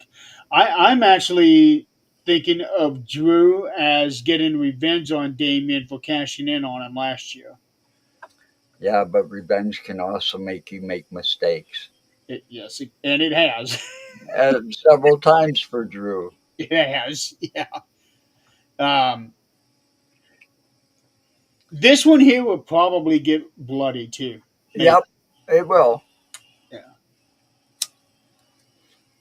And then finally, you have that last match. Well, oh wait. Before we do that, Wait, there's also possibly Randy Orton taking on yeah. somebody. I'm thinking Nick Aldis is going to be his opponent, Yeah. but I don't know if they're going to wait and surprise us with somebody on Sunday or if Nick is going to announce somebody tonight. I know they were supposed to address SmackDown tonight. Well, Uh, SmackDown's still going on as of right now. yeah, so You know, that segment probably won't be until sometime in the second hour. the thing about Randy is I feel for him. I mean, he had a match. He was looking forward to it. It was all made. Him and Kevin Owens, and then all of a sudden, out of nowhere, Kevin's like, I'm out of this back surgery or whatever, neck surgery, whatever kind of surgery it is. And then all of a sudden, his surgery's canceled. Rumor is, don't take that. We don't. I don't know for sure. That was a rumor mill. But I said this when I first saw Randy Orton. that he was going to surpass his father by a lot in a very short time. And he Oh, did just that. he did that within the first year or two. Yes, he did. He was like the youngest heavyweight champion when he won the belt the first time. Let's see, did he do that before or after Brock? I think he did it before Brock, Okay. But I always thought, because Cowboy Bob Orton was nothing but Rowdy Roddy Piper's flunky. Because he Yeah, went around for many years with a cast on his arm. I know. It's like that broken arm must have never healed. Yeah, Bob Orton, he was literally a mid card guy. But Randy is a main event WrestleMania Oh, type dude. yes, several times actually. Yes, I mean he's in the running to break Ric Flair's record. Yes, He's under Cena, but he's not that far off. I He's think like he's 12 or 13.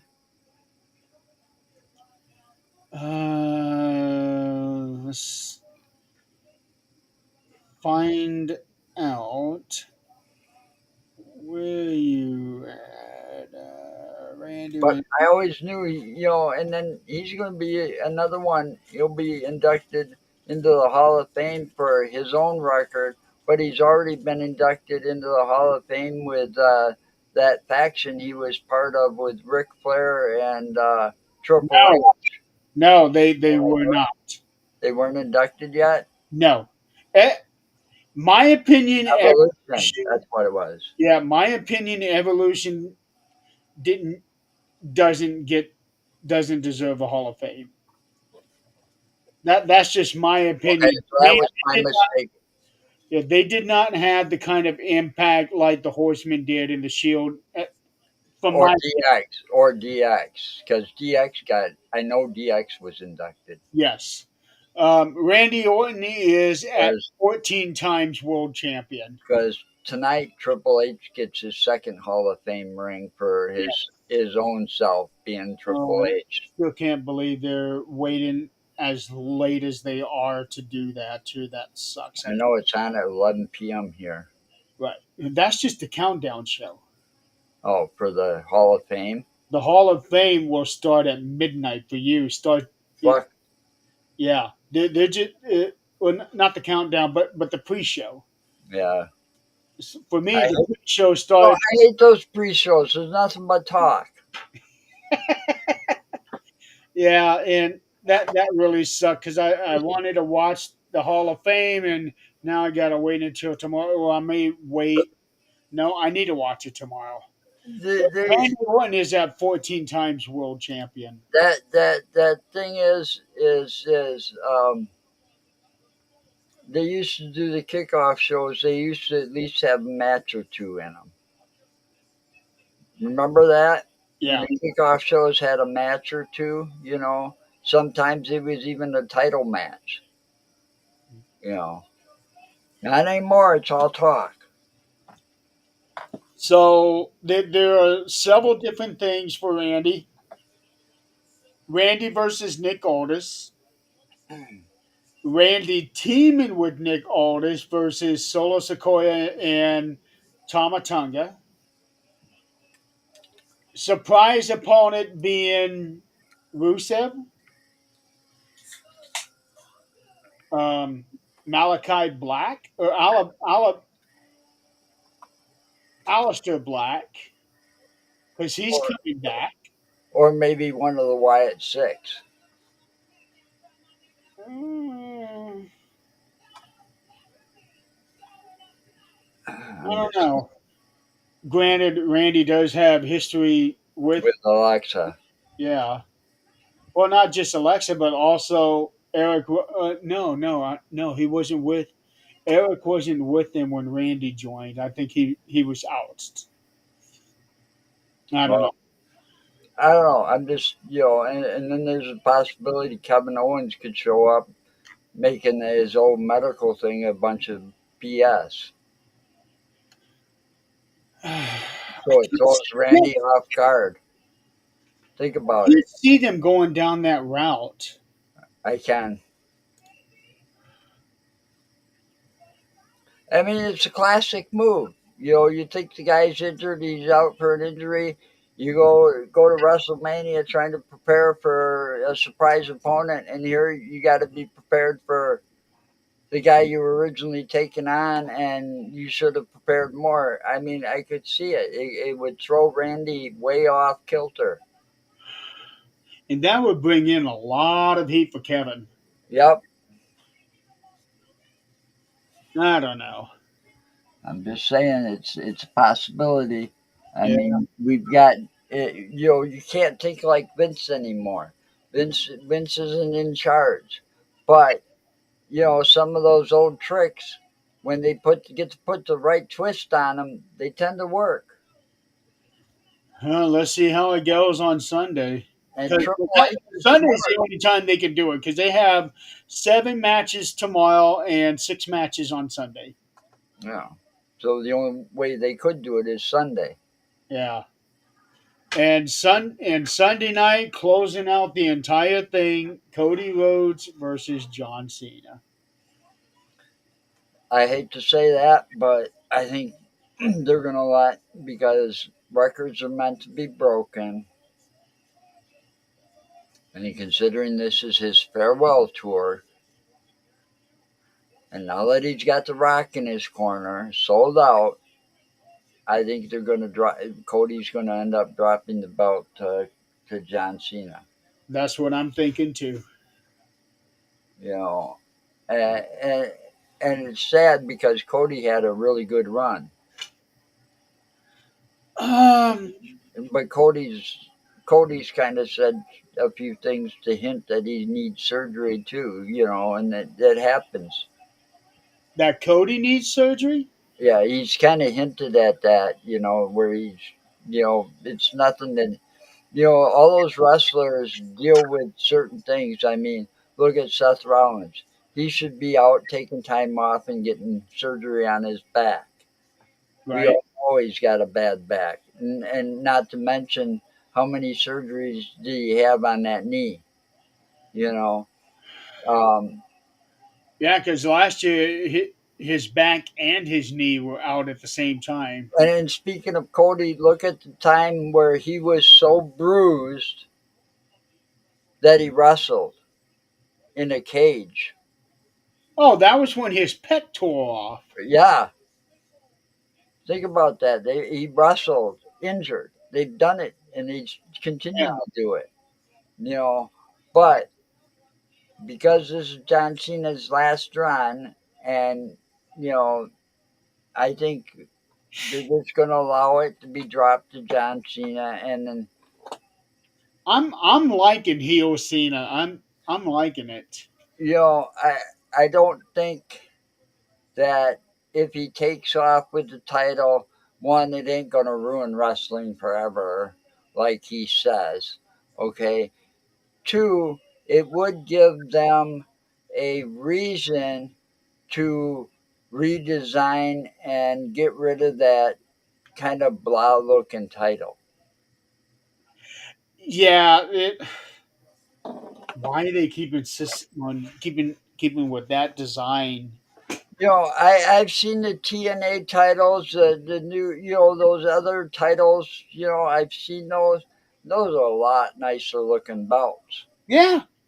Than When, the when Cody Rhodes at Saturday Night's Main Event came out with the Winged Eagle title for that the was first awesome. time, he looked like a true champion. Yep.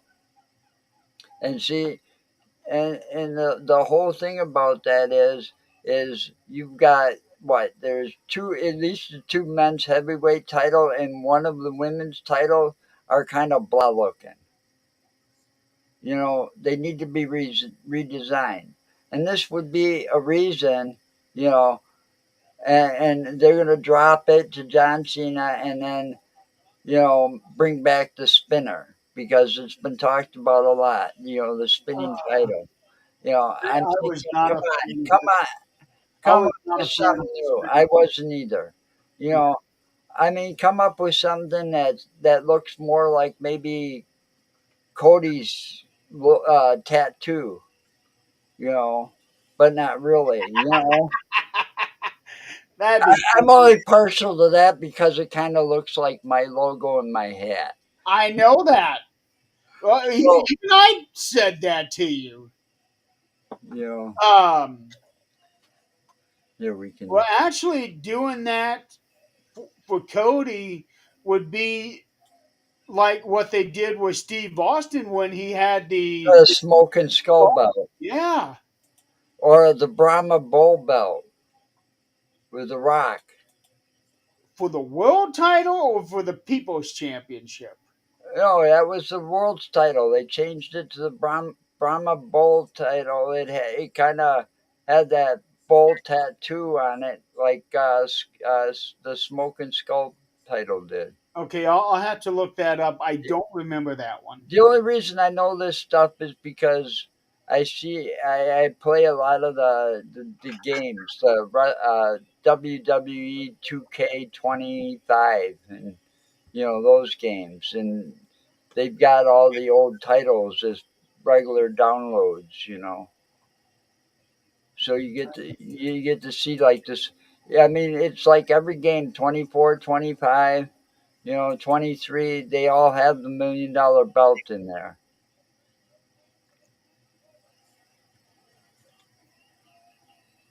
I can't find it.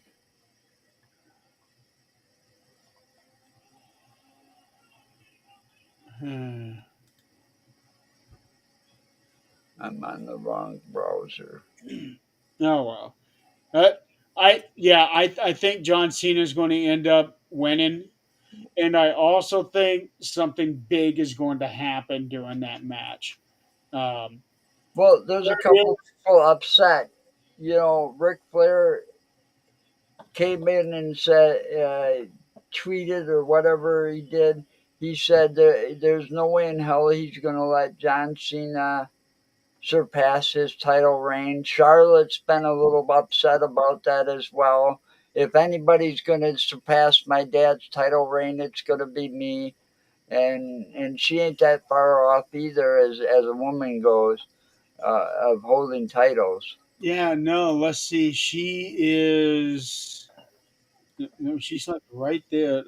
13, Yeah, she's like 13 or 14 14. titles. She's at 14. But if you include the NXT Women's Championship, then she would be at 16. Yeah, it's they're including like for Flair, he's got the what was it, NWA or where WCW those are included in his 16-time title reign. 'Cause, Technically, with all the NWA stuff, really he is at 21. yeah, I believe it. I mean, that's only because they own the intellectual properties to one of those brands. No, it's not that. It's sort of like what would happen with the WWF title, like when Bob Backlund lost it to Antonio Inoki, and then he got it right back. WWF did not recognize that, so they see Bob Backlund's reign as 6 years straight forward, Mm. and that's sort of what happened with Ric Flair. Oh, He lost the title, I think, over in Japan a couple times, and won the title right back. So they didn't they didn't recognize count it. his. Yeah. So Rick says that his true championship number is 21. Hi, Nick. Hi, Nick. Yeah, So well, I think Ric Flair had some of his greatest title matches against Sting. When oh him yeah, and Sting were well, going at it and they were going back and forth with that title, oh my God. Edge of the seat watching wrestling there. the one match that I really enjoyed, I actually got to see it in person. That was him and Randy Savage at WrestleMania 8. You've been to a WrestleMania? Lucky bastard. Yeah. Well, WrestleMania 8, it was in Indianapolis, and Oh, right in your backyard. Yeah. literally, we lived in Newcastle at the time, but that was only not even an hour away, I don't think. Wow. I had just gotten into wrestling, and Dad got two tickets for me and him. It was way, way up. Uh, Nosebleed section. yeah, there was only one section above us. Um, I can almost pinpoint exactly where I was at. Let's see, is there an interior shot? Yeah, I never got lucky enough. And nowadays, WrestleMania ever comes to like Chicago or something, those tickets would be outrageous.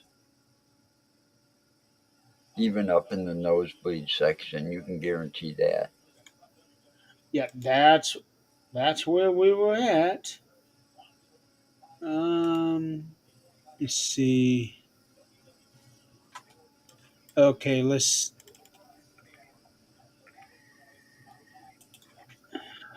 I'm going to bring it up.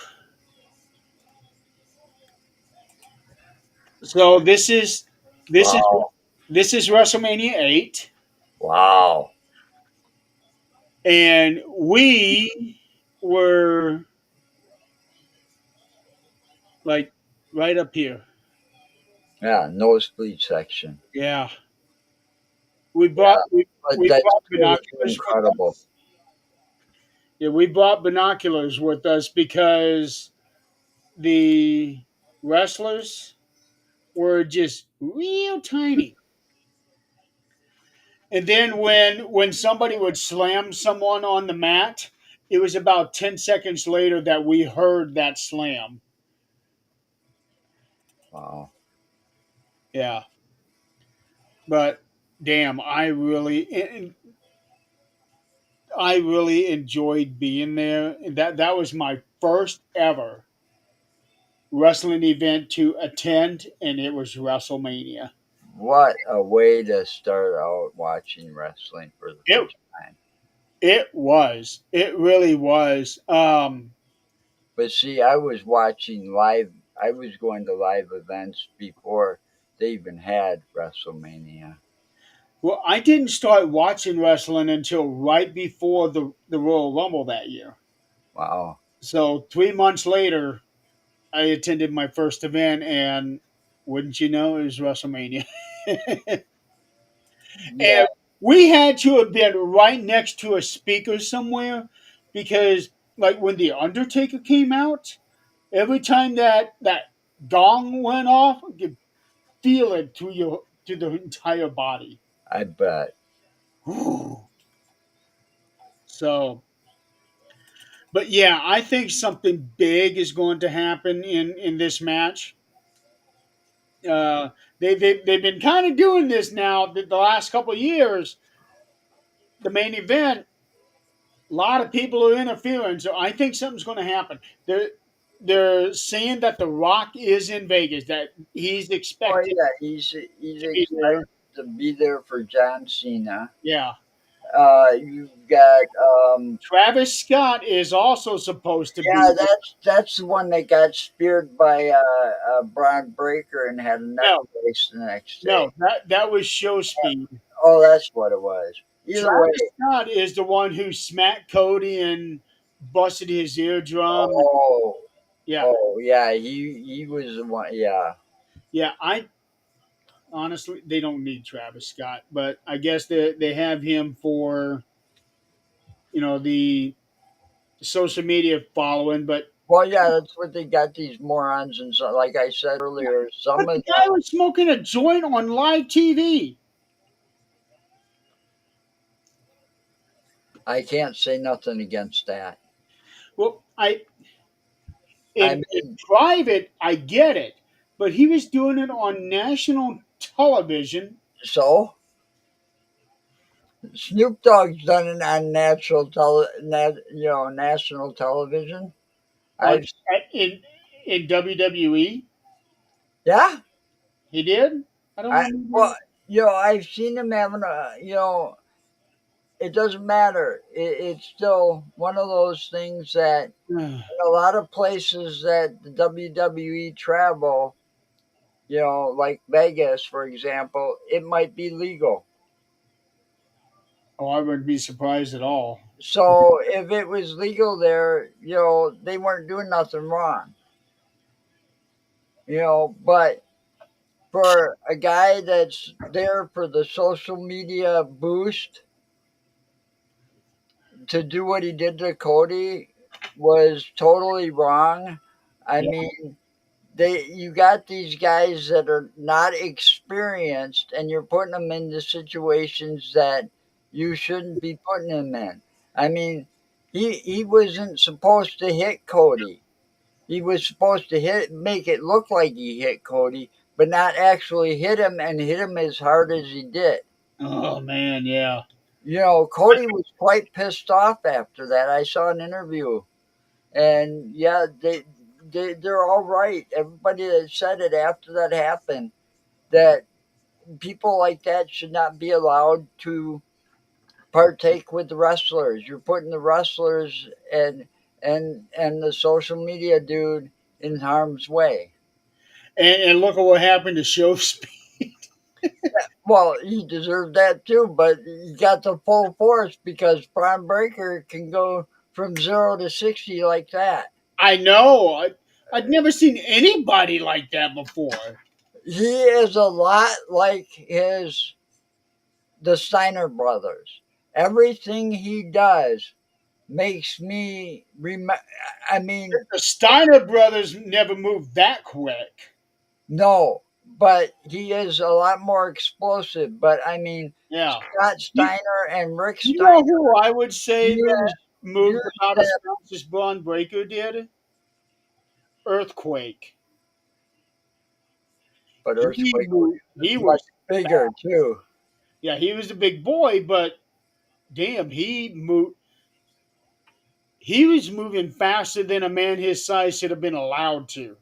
But think about, you got this Braun Breaker coming in, an ex football player. He used to be a running back for the Ravens or something.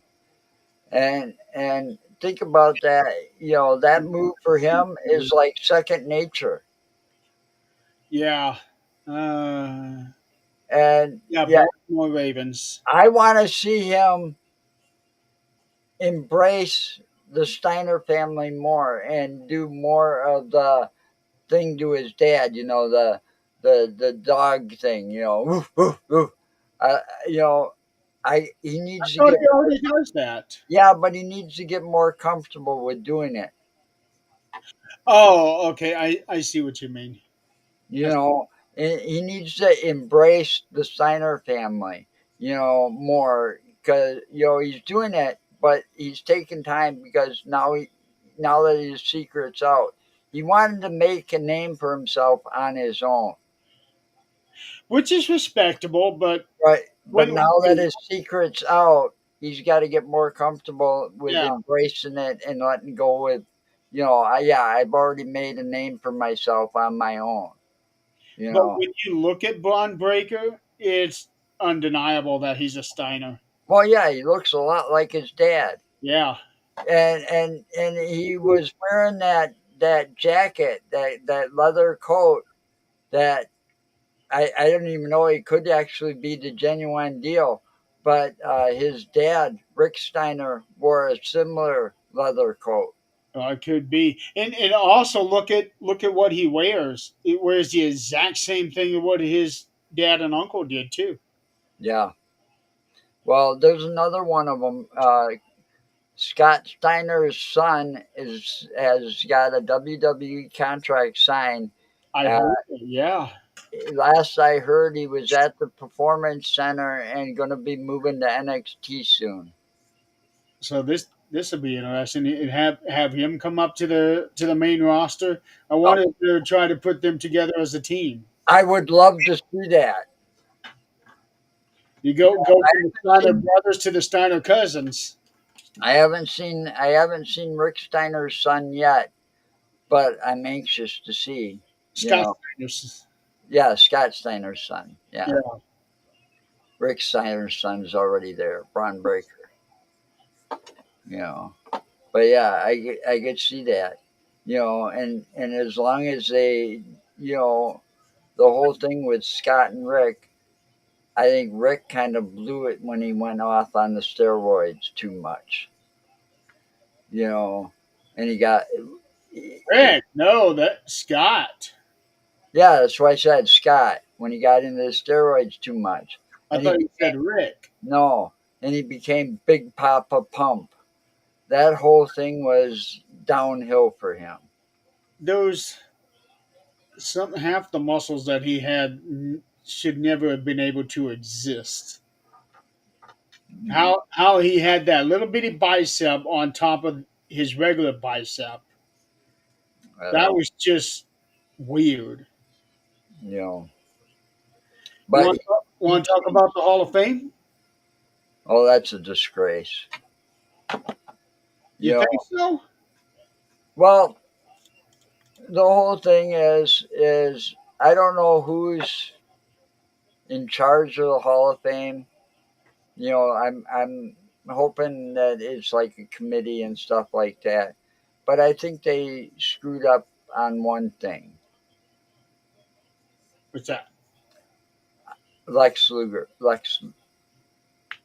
Lex Luger. You know, I don't I just don't like what he did and how he went about it when Miss Elizabeth died. Uh, Okay, I get you on that one. and I feel that he is a lot responsible and not very remorseful about that whole incident, and he shouldn't be inducted in the Hall of Fame. He's another one that got away because of like Logan Paul. It's his knuckles, right? It's that he's got titanium in his right Oh, fist. elbow. Oh, is it the elbow? Yeah, his elbow was shattered from that motorcycle accident, and the original doctor wanted to amputate his arm. And And Luger's got like a rod right in yeah, here, he's got a steel plate right in that area, right and here. he used to use it to his advantage. Yep.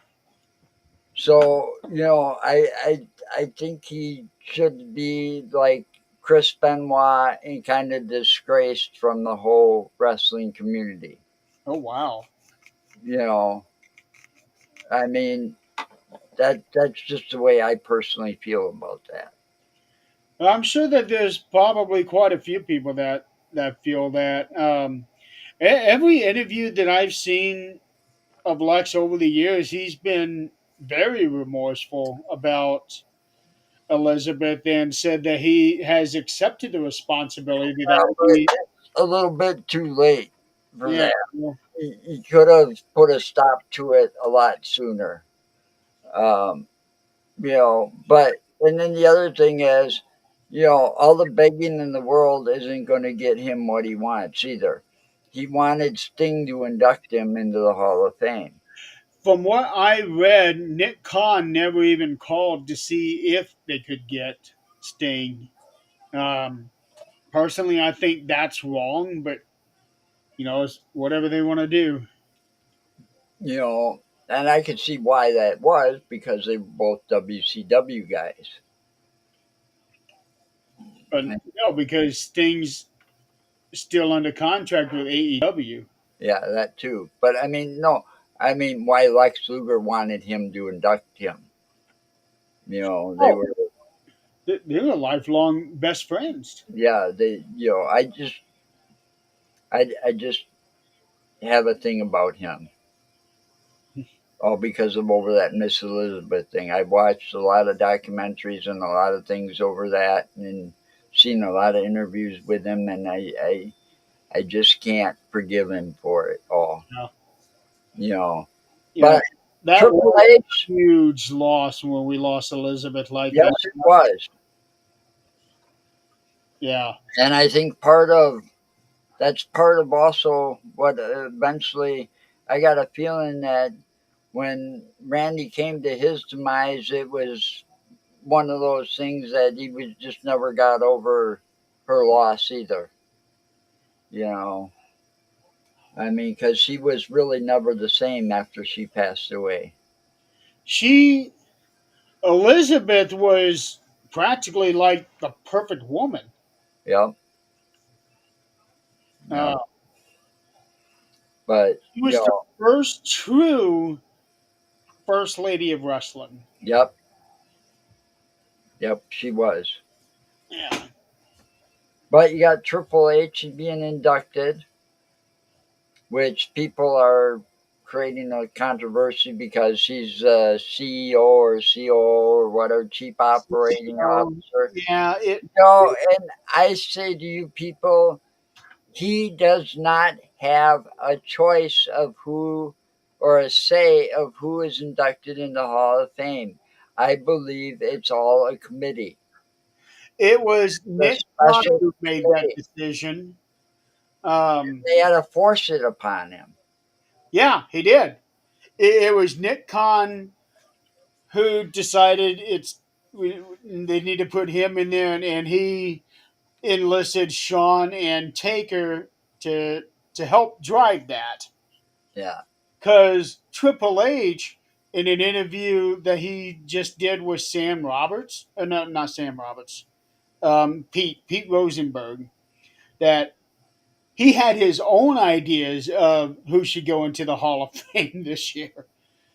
And before he had a chance to do that, they sprung this on him. And well, shit, here we go. And I get that, but Sean's inducting him from what I understand. Yeah, Correct? it makes sense for Sean to be the one to Well, induct yeah, they've because been Triple best H friends inducted him. forever. Yes, yes. Uh, So, and they've so both been inducted once already because of the DX, yeah, you know.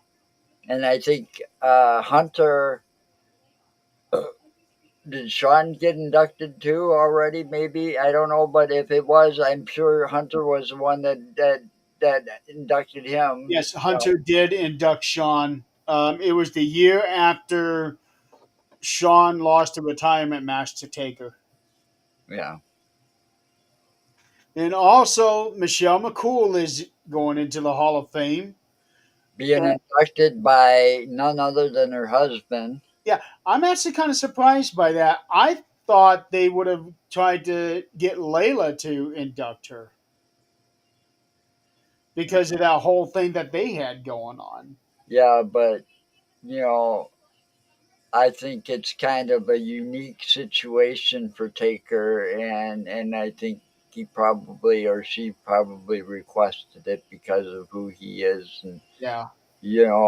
I would want to do the same thing. I mean, I can see that happening. I Well, mean, I believe this makes the first time that a spouse and does do the induction. I think. yeah, that's what I'm saying. I think that's why it makes more sense this year. You Yeah. know, I mean, it would be cool to kind of have both of them do it. Have the woman that Michelle had the best matches with, and so on and so forth, and the Taker do it. But maybe it wasn't feasible or possible. Hopefully, she'll at least be in the audience. Well, yeah, that's the best part of watching the Hall of Fame Hmm. is seeing how many legends you can name when the camera goes over the audience. Yep. Then you got the natural disasters being Oh my God. earthquake and typhoon. Yeah. For whatever reason, they don't have an inductor for them, but I think that Jimmy Hart should be the one to induct them. Yep. The mouth of the South himself. Yeah. He did manage them for a while, and he managed Earthquake for a long time. Yes, he did. Then you have the immortal moment Bret Hart versus Steve Austin from WrestleMania 13, and that one is being inducted by CM Punk. That's a surprise to me. Um, Well, it's not a surprise to me because they're giving CM Punk another moment on WrestleMania weekend. Well, Heyman probably had a lot to do with that too, or well, whatever. All I Bret Hart is his favorite wrestler. nothing against CM Punk. Okay, I liked him. I like his wife better. It's too bad she's no longer in wrestling, but he seems to, as he came, being gone for 10 years and everybody chanting his name while he was gone and all of that, and then come back. It seems like when he came back, he's getting wrestling handed to him on a silver platter. You know, I mean, he's getting his WrestleMania moment, he's getting his WrestleMania main event.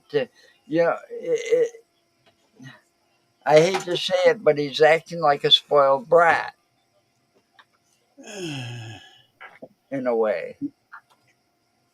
He's And definitely that's on nothing my against take CM right Punk now. because I like CM Punk, but he's also says, I'm here to make money, not friends.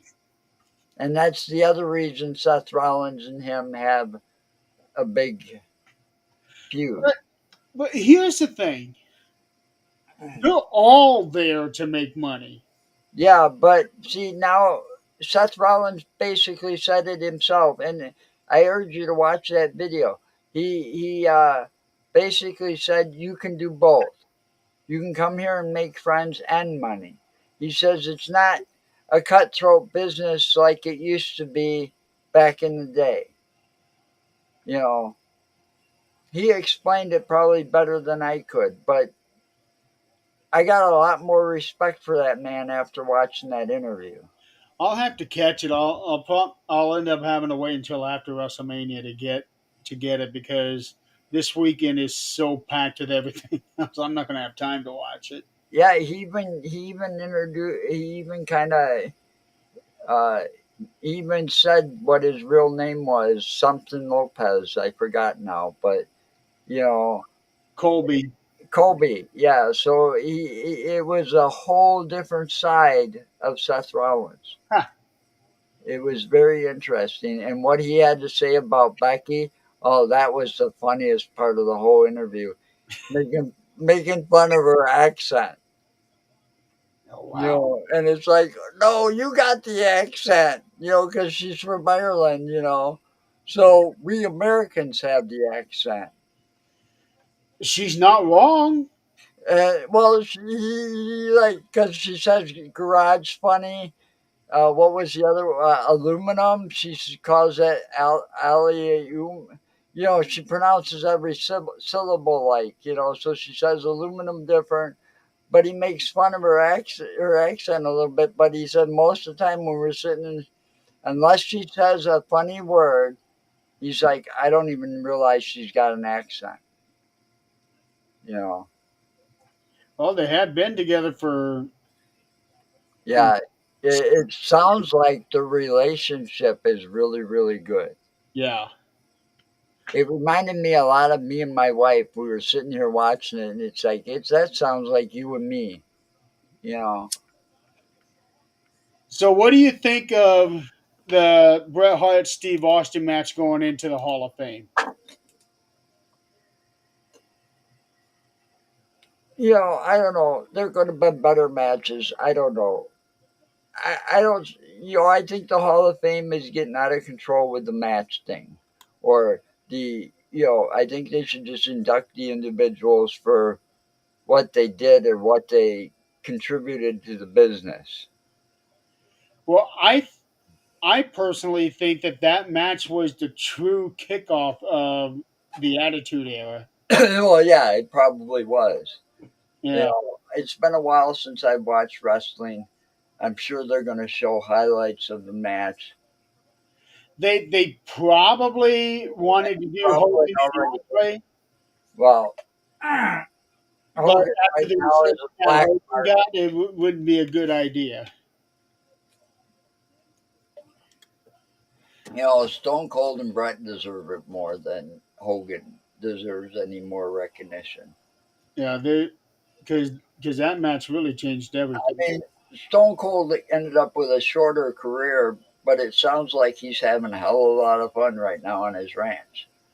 He was in Oh that yeah, on that Pat McAfee thing earlier, and oh my god, you know, they fucked up his makeup though. Watch real close when you see his face on that YouTube thing with Pat McAfee. They, I'll they fucked up his makeup because at first it's like you have to take a second look. That's not Stone Cold, but then when he gets closer to it's like eyeliner or eyelashes or something about his eyes that just doesn't look right. oh, wow. Okay, I'll definitely have to check that out. But he had a lot to say, and it was fun watching Stone Cold. When does he not have a lot to say? Yeah, but and then he screwed up he does the thing with the two cans, does this. Watch that when he does that. They all start passing out the beer. Then you start paying attention because he fucks it up when he crashes them both together. Okay, yeah, It's I'll definitely check that They out. were just having too much fun where they didn't give a shit. And then they are bringing back the legacy wing. They are inducting Ivan Koloff, Dory Funk Sr., and Kamala. I could see that. I could add more names to that too, but But before they used to have like 7, 8, 9 names every year. yeah, I know. This year they're only doing three. Ivan Koloff, on it, they should have inducted him back in the '90s. Yep, and they also like you've only got how many wrestlers? You got Triple H, Michelle McCool. So one, two, three, six wrestlers, one tag team, and one match.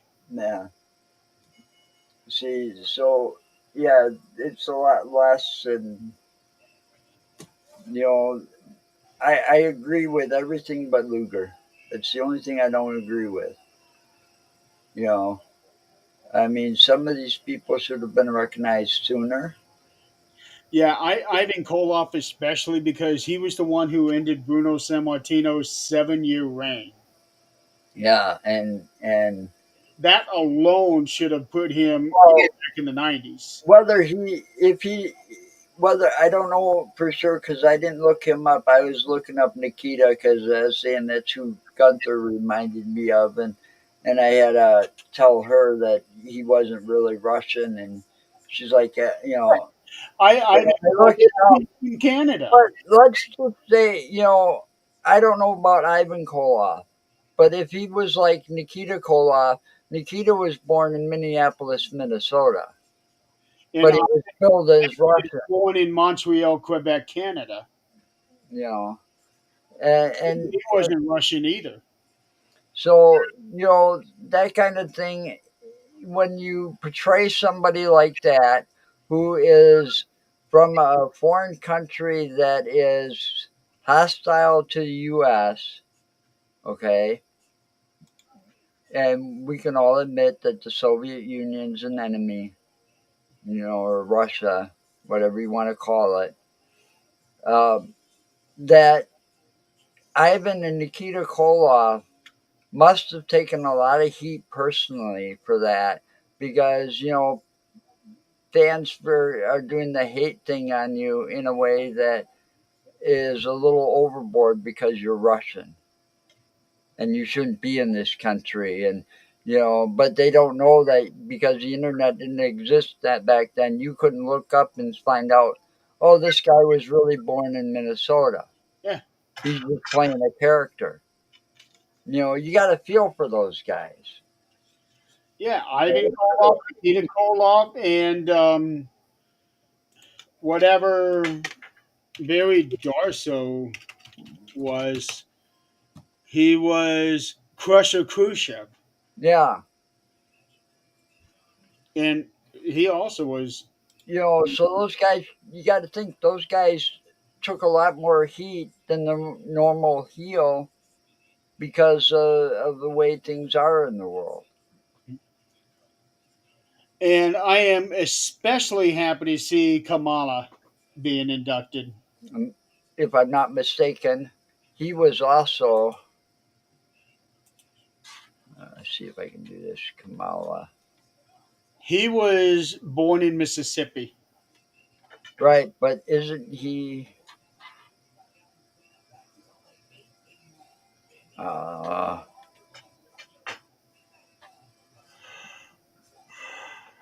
here, Oh boy, I'm getting tired already. wasn't he also known as James Arthur Harris? I'm trying to see. I thought he had some ties to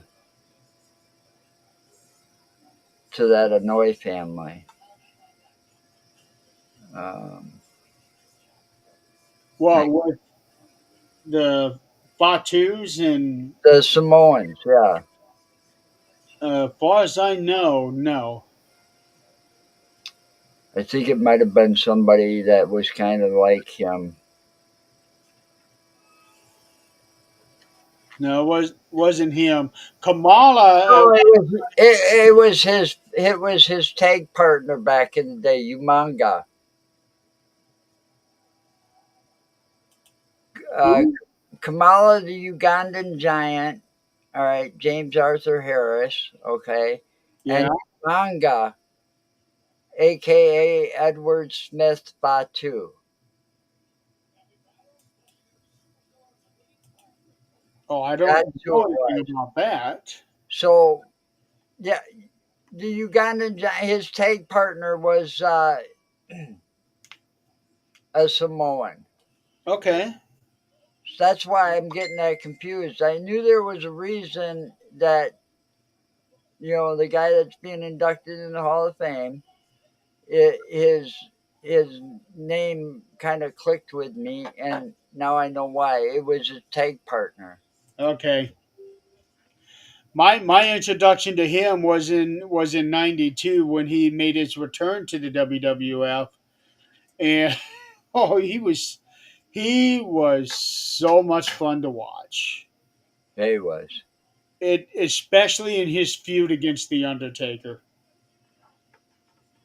Um, and I was really glad that he had a WrestleMania match at WrestleMania 17 in the Gimmick Battle Royal, because he was supposed to have a match at WrestleMania 9 against Bam Bam, but that it got canceled due to time restraints. Oh my God, Bam Bam Bigelow Yeah, and Luna Vachon. Luna was with Shawn at WrestleMania. No, But Luna. later go to Bam Bam. Yeah, but I'm saying when you think of Bam Bam Bigelow, I always think of Luna Vachon because she kind of had that look like he did, where she had tattoos on her skull. Yeah. She had part of her hair shaved on one side, and it was all tattooed. Was it just one side? I thought she had it on both Or sides. maybe it was both sides. I just remember her and Bam Bam made quite the pair. They did. They really did.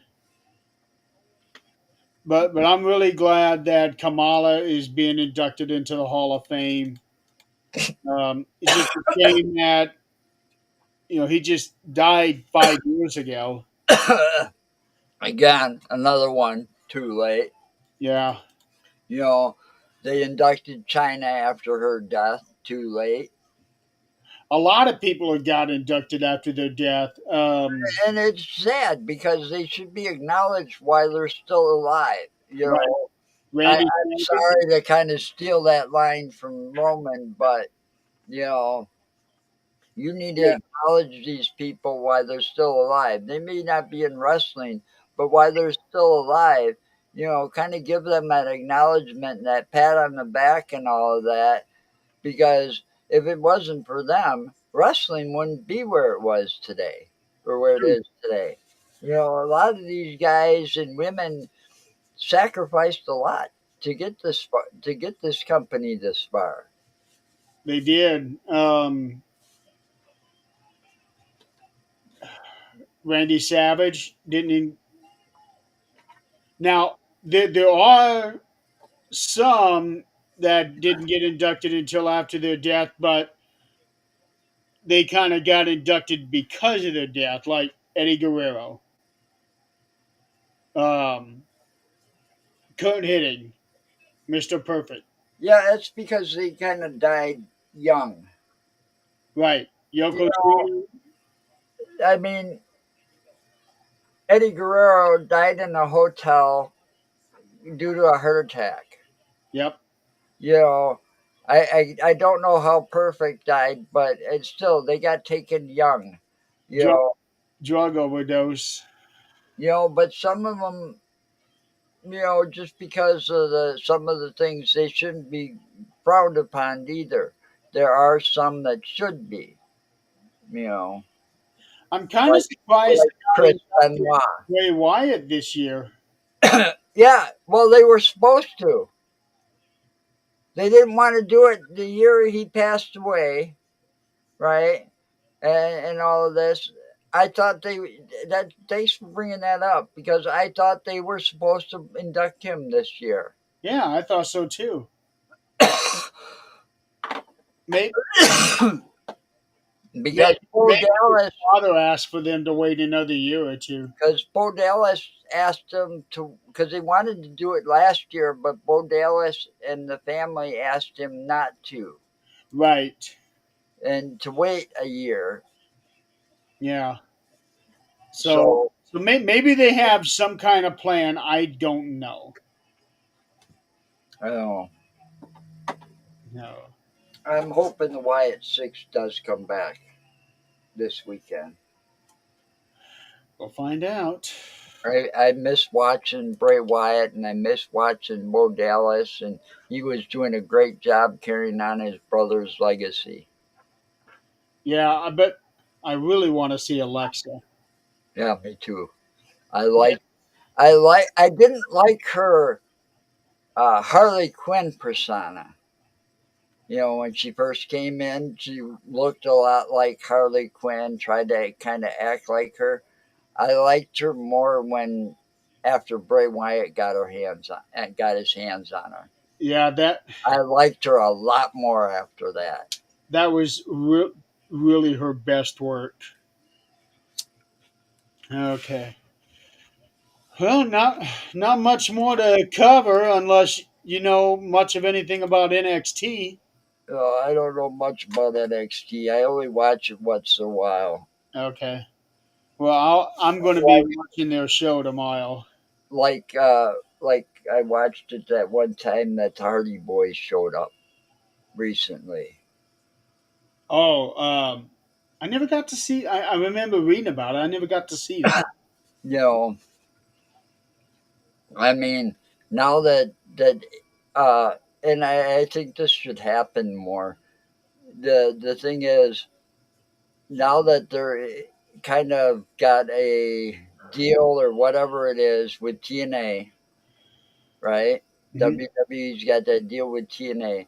They need to do something, and one of those things is bring back the most difficult belt in the world to win, and that's the television championship. Because the rules were, it's a 15-minute match or whatever. You got to win it in the first 10 minutes, and it can only be defended on TV. Okay, I missed that time. specific, there were specific rules to that title, and TNA has a television title. Do they? I believe they do, Let me. or not. If not, they did have one. Let's see. Championships. World International X.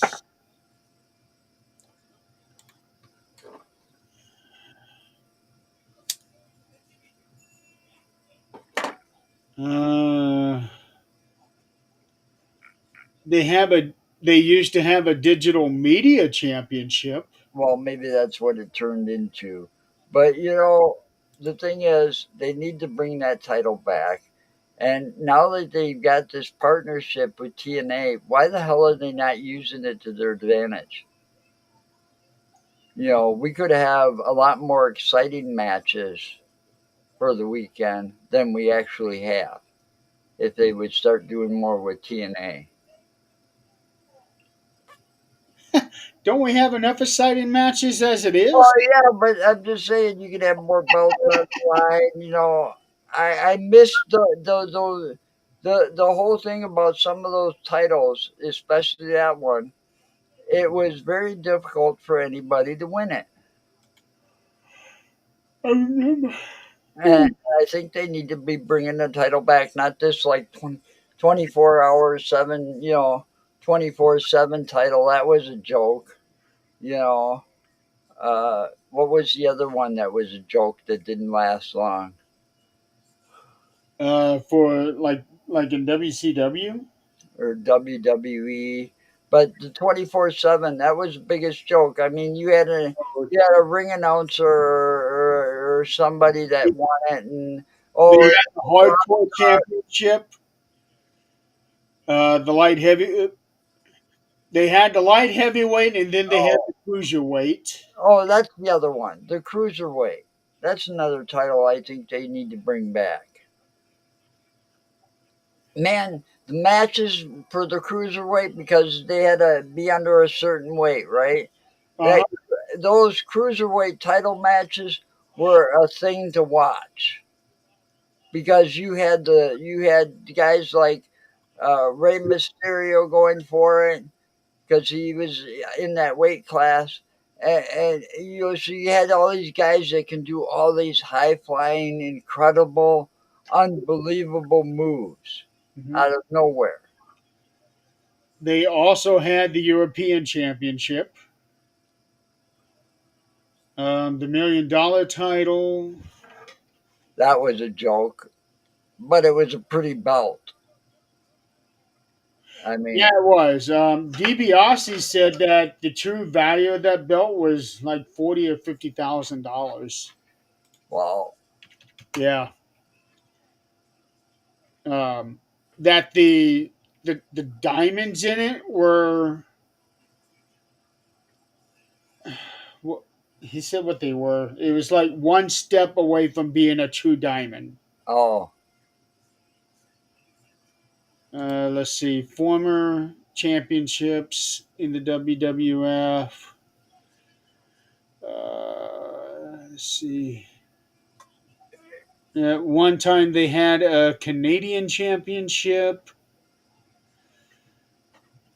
a North American champion. They had a United States title at one time, an international title, World Martial Arts Heavyweight Championship. Let's see here. well, they need to bring back the TV title instead of creating titles like the 24-hour 7 title. That was a joke. Um, Yeah, WWF never had a television championship. That was an ECW thing, and I well, did like that title. they need to bring it back. The cruiserweight should come back, and they need to give the women, they got enough women coming up from NXT and the developmental center in Florida that they could have a second women's tag title. Like a tag like they do for the men, where there's one team on SmackDown and one team on Monday Night Raw. They need to give the women that at the very least. Okay, the television championship that Well, WCW had, it ended when Vince Russo and Eric Bischoff did that reboot. he's, Yeah. he, what are the title? I There was a rumor of some titles two titles that one for the men and one for the women that Triple H is going to announce soon. Um, The Speed Championship, no, that one's a joke too. the No, there ID was, champions, huh? What'd you say? ID. Yeah, that's it. Those ID belts. You know, Those I think are, that was another stupid idea that they come up with. yeah. Let's see. I think those are for the, oh, they're for the independent wrestlers. So Yeah, yeah, that makes no sense. right. That's why I said they should expand on what they got. Give the women the second tag belt, bring back the cruiserweight, and do that both for the men and the women. But not it doesn't really necessarily have to be for the women. I mean, look at them women. They would all meet under that cruiserweight, weight bracket unless you changed it. And then, that television Whoa, title. whoa, whoa, here we go. Here we go. Here we go. Um, Randy Orton. Oh, Randy Orton's open challenge. That's what it's going to be. He's going to find out who his opponent will be on Sunday. He's laying out an open challenge against anyone who dares step up to him. Ooh, that could be interesting. That could be very, very interesting. So that could end up, Opening a whole new can of worms. it might end up being Nick Aldis saying, "Okay, you've RKO'd me twice. I'm coming to get you." So Yeah, but don't you think that's kind of a mistake on Aldous' part? I mean, would you want to get in the ring with the Viper? no, not really. I mean, we have definitely seen that RKO come out of nowhere. We have. I mean, the guy jumps off the top turnbuckle and gets caught in an RKO. The first time I saw that, I'm like, oh my fucking God, did we just see that come out of nowhere? You Well, know, look at what he did to JD McDonough. that was, oh, I would put that on replay if I could. That right up there. Um, but no, Nick Aldis had said in an interview with Chris Van Vliet that he wants to get back into the ring and he is ring ready. He's still constantly training. He was a So, wrestler? so this might be his Wait, opportunity back to up. have Nick a match. Aldis was a wrestler? Yeah, The manager, Nick Aldis, yeah. the general manager of whatever, SmackDown or He, Raw. he was the NWA World Champion just a few years Wow. ago. Wow, I did not know that. Yeah. Um, in fact, he held that title for a very long time. Wow. Let's see, he wrestled under the name of Magnus. He would You know, remember when Cody Rhodes put in that All In pay per view before All Elite Wrestling was created. oh, okay, yeah. He took on Nick Aldis at that pay per view, won the Oh, NWA title. that explains a lot. Let's That see when explains his a lot last about match Nick was. Aldis now. I always thought he was always a suit, you know, and No, I always gave him a lot of credit for having a lot of balls and standing up to these asshats that come in and just burst into his office demanding to speak to him about their screw over or whatever happened to them that they want to bitch and whine about.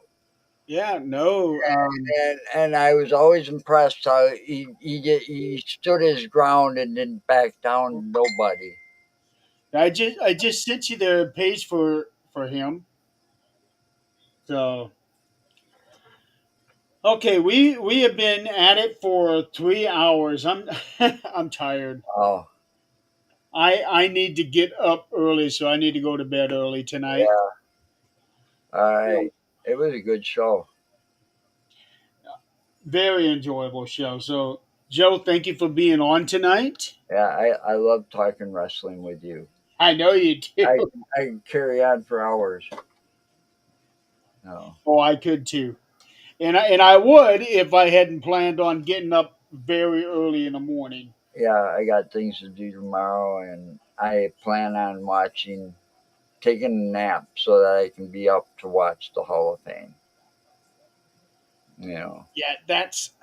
Oh, I am so bummed about that. you can guarantee some surprises there, and I always love watching the Hall of Fame because you never know what legend you might see sitting in the audience. You know that you haven't seen in a long time. Right. You know, Always enjoy that. you know, and one of these days we'll have to get together and talk old school wrestling because I've been watching a lot of documentaries over the years, over the last couple of months or whatever, and I got a lot to say about an old guy. Did you watch the documentary they had for WrestleMania 9? No, I didn't, That one was good. You should but watch that one. I could say this: if this auto accident didn't happen, okay, back when they put this guy in a wheelchair, Hulk Hogan might have never existed Yeah. because this guy would have Hulk Hogan would have been living in this guy's shadow. You know, I mean, because he had the looks, he had the physique, and he had the skill. You know, and that guy, he could have been a movie star too, as well. It's just too bad his career ended early. All right. Well, you enjoy WrestleMania Oh tomorrow. yeah, you too. Enjoy it. Yeah. I'm gonna be on the edge of my seat trying to plug my ears because the wife will get a little loud if her favorite wrestler wins. You know, especially if Jey Uso wins with that belt tomorrow. It's going to be A real very slobber interesting to say knocker. the least. That's gonna be a slobber knocker Yeah. All because right. that one got real personal. A lot of matches have. All right, Joe. Thank you so much for being on tonight. People out there in the audience, thank you for playing along. I don't know when the next episode of 13th Dimension will be. It's just going to be, whenever. When But it'll be back at some point. But I wanted to do this tonight for Joe so that we could do WrestleMania predictions. yeah, You had a lot to say. yeah, we did. All right. Thank you, Joe. You have a good Thank night. you, Jeremy. And everybody out there as well, have a good night. Enjoy your weekend. Be safe. And Yeah, if you're watching WrestleMania, enjoy. anything's possible. Remember that. Have a good night, everybody.